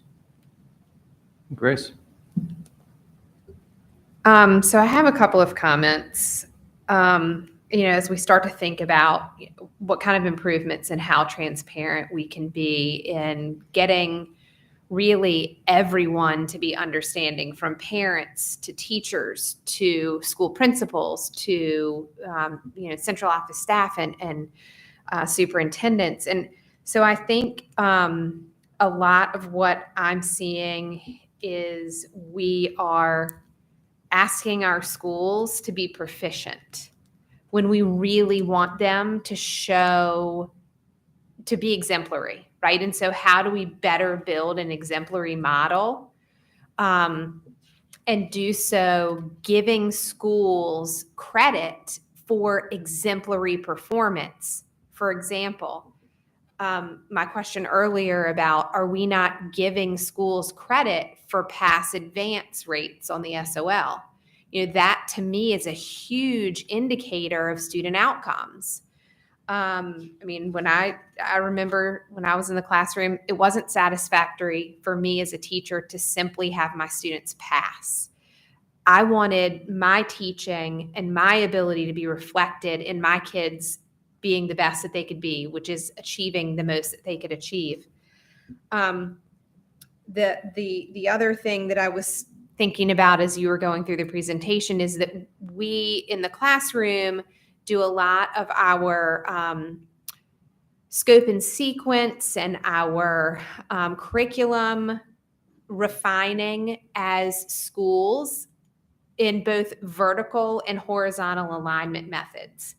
And so in that regard, I think it would be extremely helpful to schools if we look at the year to year and current trends in that sort of direction, if you know what I mean. So taking year to year, but helping schools to improve through that current year to improve year over year. Does that jive with, do you understand where I'm going with that? Mm-hmm. go on a progression and at the same time step up.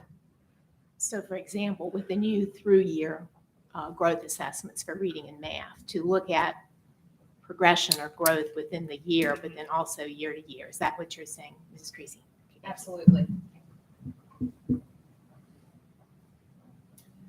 One other question I had was, how are we defining adequate improvement?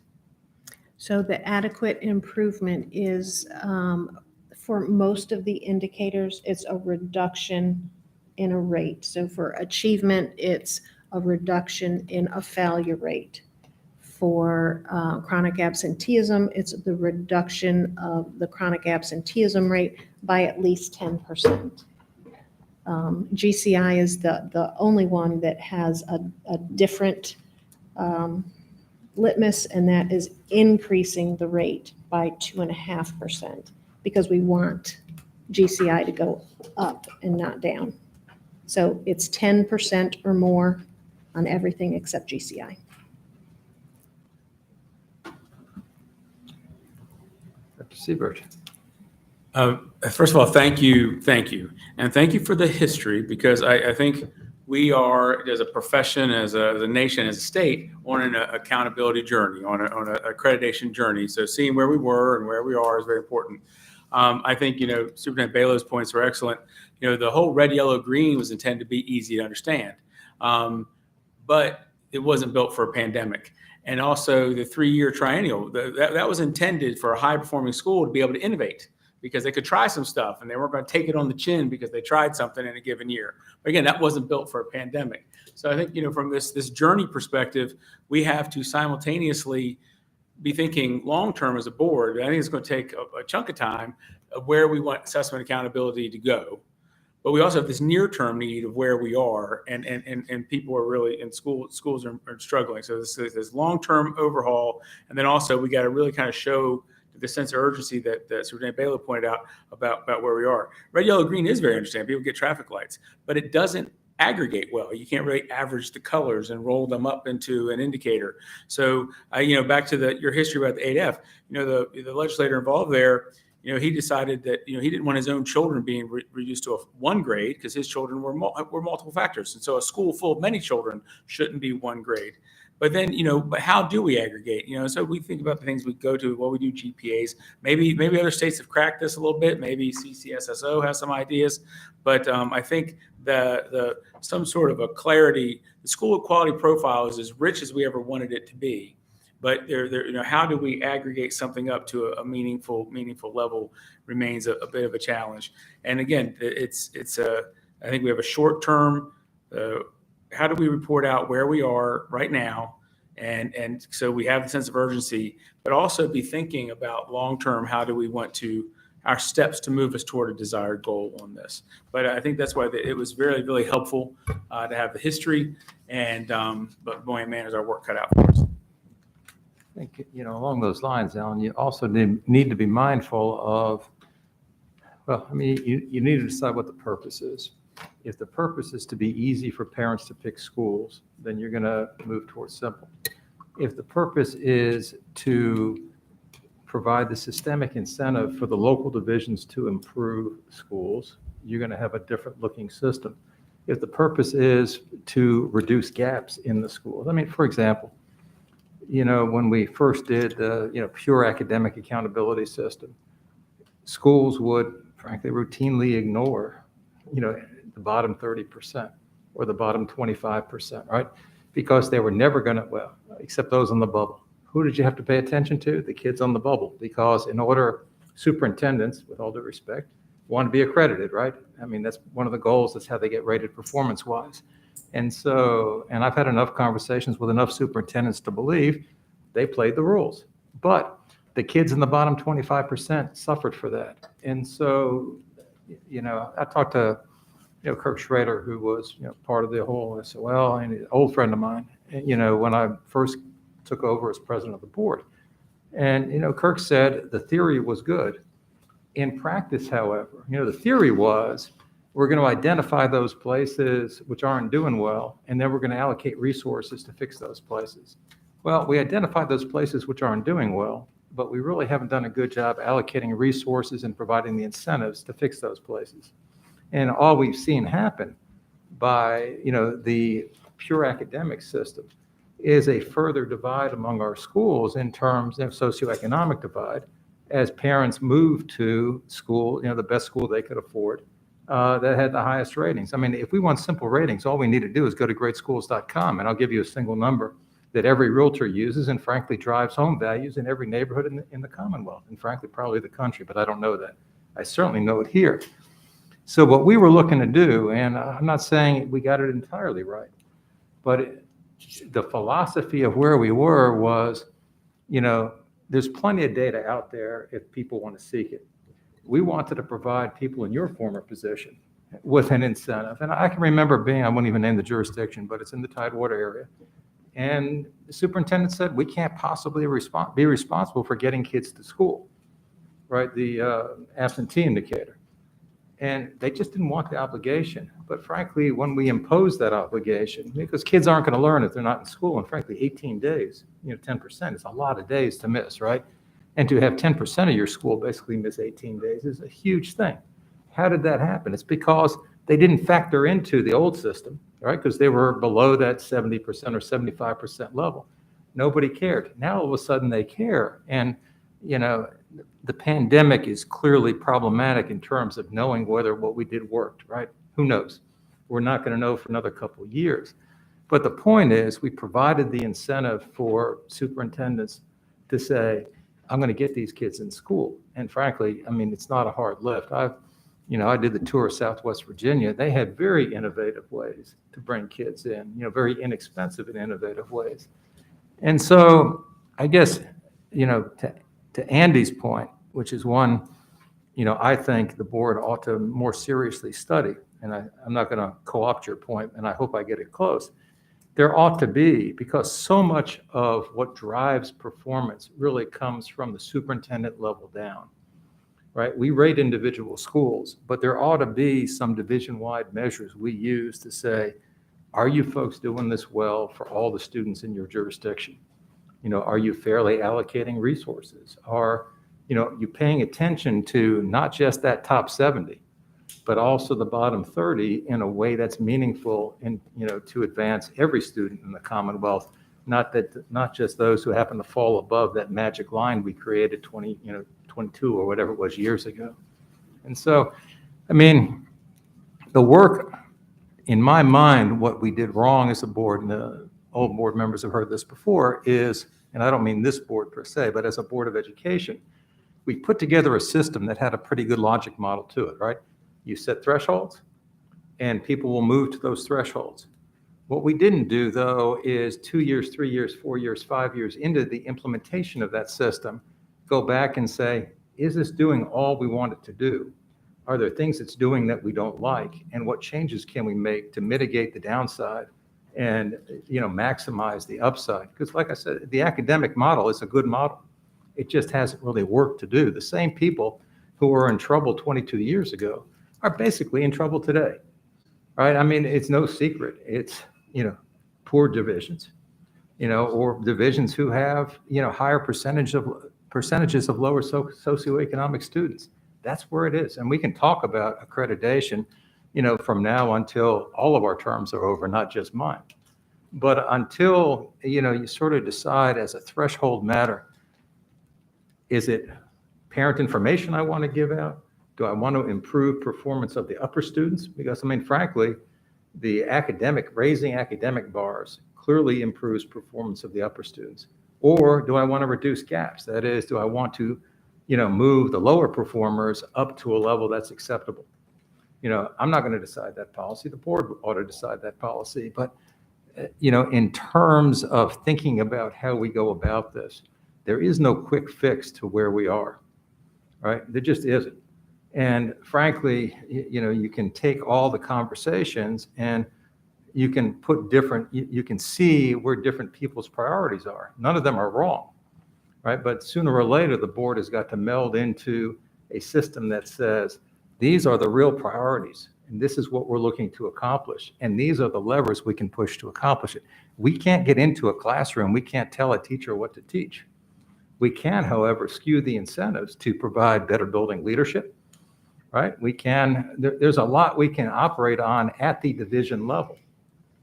And from my perspective, and I think this is, part of what Andy was getting to ask about division-wide indicators, we ought to be thinking about what can we do at the division level to, implement or to facilitate, to incentivize those things that we think ought to be outcomes for all of our kids. Sorry, long talk, and I know it's getting near dinner time. Everybody's hangry. The superintendent tells me she's going to go in the woods and shoot us some deer and feed us all tonight. And I'll try to be brief. I just think that a couple of thoughts. One is, one of the things, and the system is by no means perfect. No doubt about that. The fact that it's too complicated is obvious. But there was a lot of thought that went into it over a matter of literally 5 or 6 years, a lot of input from the public. And that we're really still in the very beginning of its implementation. And so I would just encourage folks to think that through before making changes. President Gecker led us through a process over the last couple of years to hear input from the public to see if there were small changes that we should make or immediate changes that we should make. And essentially we came up to the conclusion that no, there weren't big changes we should make, or even really there was a lot of tinkering we should do it right away. So I would just encourage us to think long-term about how to get it right, but let's have at least a few years of experience with it. One of the major priorities was to focus more on college and career readiness, and we don't even have the first year of indicators on that. The one other thing I wanted to point out is one of the major weaknesses of the prior system that we were focused on was it was just so punitive, especially on teachers who were willing to teach poor kids. It basically told teachers who were willing to teach poor kids that they were failures.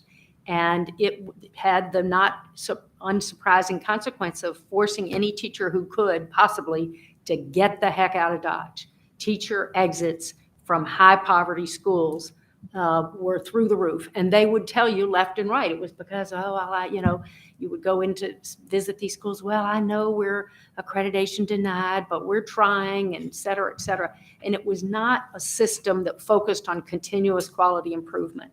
So one of our major goals was to shift to a system that would not punish those who were teaching our neediest kids, and that would in fact help identify those most troubled schools and set up a system where the state could effectively collaborate and provide oversight and support and hold them to high standards and help them improve. But for instance, one of the things we looked at is if you have a system that basically results in your entire, 1,000 out of our 1,400, if it declares 1,000 schools failures out of our 1,400, unless there's a major shift in our budget, our State Department of Education cannot effectively intervene with 1,000 schools. But if we can get them down to a manageable number of really focusing on the schools and the kids that really most need state intervention, then we can intervene effectively. And that was one of the goals, was to have it be manageable. I think that's right, but I think the challenge is, we can't have a system that labels 1,000 schools as failures. 1,000 schools in the state aren't failures. That wouldn't, doesn't have face validity. But if it depends. I totally agree with you. We have to, it's like people in the software business. So you can have it, fast, good, or cheap, but you can only have 2 of those. We're going to have to make trade-offs. We can't have everything we want. But if we come from a point of view, if we come at this from a point of view, we say what we care about, one of the things we care about is equity and making sure that we don't have these gaps that we see. Any system is going to cause a lot of heartburn in some communities that want to say, and this is, I think, exactly what our president was saying a minute ago, want to say, our schools are great, but then you get in there and you're like, well, except, 25% of your kids who are disproportionately African-American kids or Hispanic kids or poor kids or all of those things are not doing well. In the old system, my critique of it is it didn't take any of that into account with this. So you'd have schools that could hit that 70% bar, but in that building, there was a lot of stuff going on that I think was not where we want to go. So I think we're going to have to figure out, like, you're right, you can't just label schools. It should not be punitive, but I don't think we should start from the point of view of like, what's the right number? I think we should start from the point of view of like, what are the right values that we want to see reflected in the system, and then figure out, and some of that may be a messaging challenge and how we talk about it and so forth. And some of that may be substantively have to figure out, because we can't just like shock the system. But I'd urge us just to start thinking, what are the things that are important? Helping advance students, addressing STEM and so forth, keeping Virginia competitive, addressing these achievement gaps in equity. What other, resources and finance, I think is obviously an important one. Figure out like, how do we want to do that? And then I think like the other piece will fall into place. I think we'll be in a better position to have those conversations if people are like, wow, that is not quite what I thought was going on.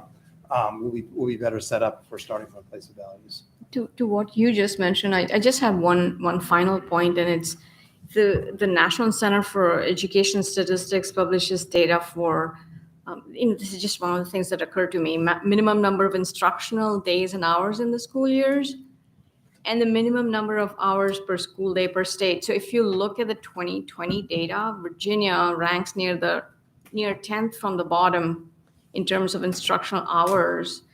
If you increase just 30 minutes per day of instruction time, so it would rank near the 8th from the top. So 30 minutes extra per day would be like 90 extra instruction hours. Imagine 90 extra hours of math or reading, just little pieces that could benefit and help schools increase performance. All right. I think I've got Emily over there looking at me. It's 7 minutes from dinner. I wish you'd have told me that you had dinner plans. I would have gone faster from the beginning. No, we're all good. All good. Such good information. As Jillian said, the slides This is stand great. pretty well alone in this and in the next presentation, which is also not going to occur. And thank you all very much for putting it together. This will be a topic that comes up a lot, I think. It's going to be a clear focus of where we're going, as we look to improve the system overall. I mean, certainly the accreditation piece is one of those levers we have to drive improvement at the school level and, hopefully at the division level. But I think Andy's right. We got to decide on what the values are and then move forward from there. And part of it's about transparency, but a lot of it to me really is about how do we get people to do what we want them to do to get the outcomes we want. So with that, unless there's anything else, we can have it whenever you'd like it. We can do it now if you really want, but I think Jillian will kick me again. No, exactly. I'm happy to reschedule it. We can also do them one-on-one. It's essentially Yeah. a review of what we presented last month to the press corps. I'd welcome that, and some of the questions that Shelley had teed up, I think Yeah, are I great. think So that's if right. I don't know what our agenda looks like for next month, but We can like, throw them on next month. having an opportunity to have that, I think would be I think great. that'd But be great. with the strong, I move that it's not right now. Is there a second? There you go. All right, we are adjourned until dinner. I think you're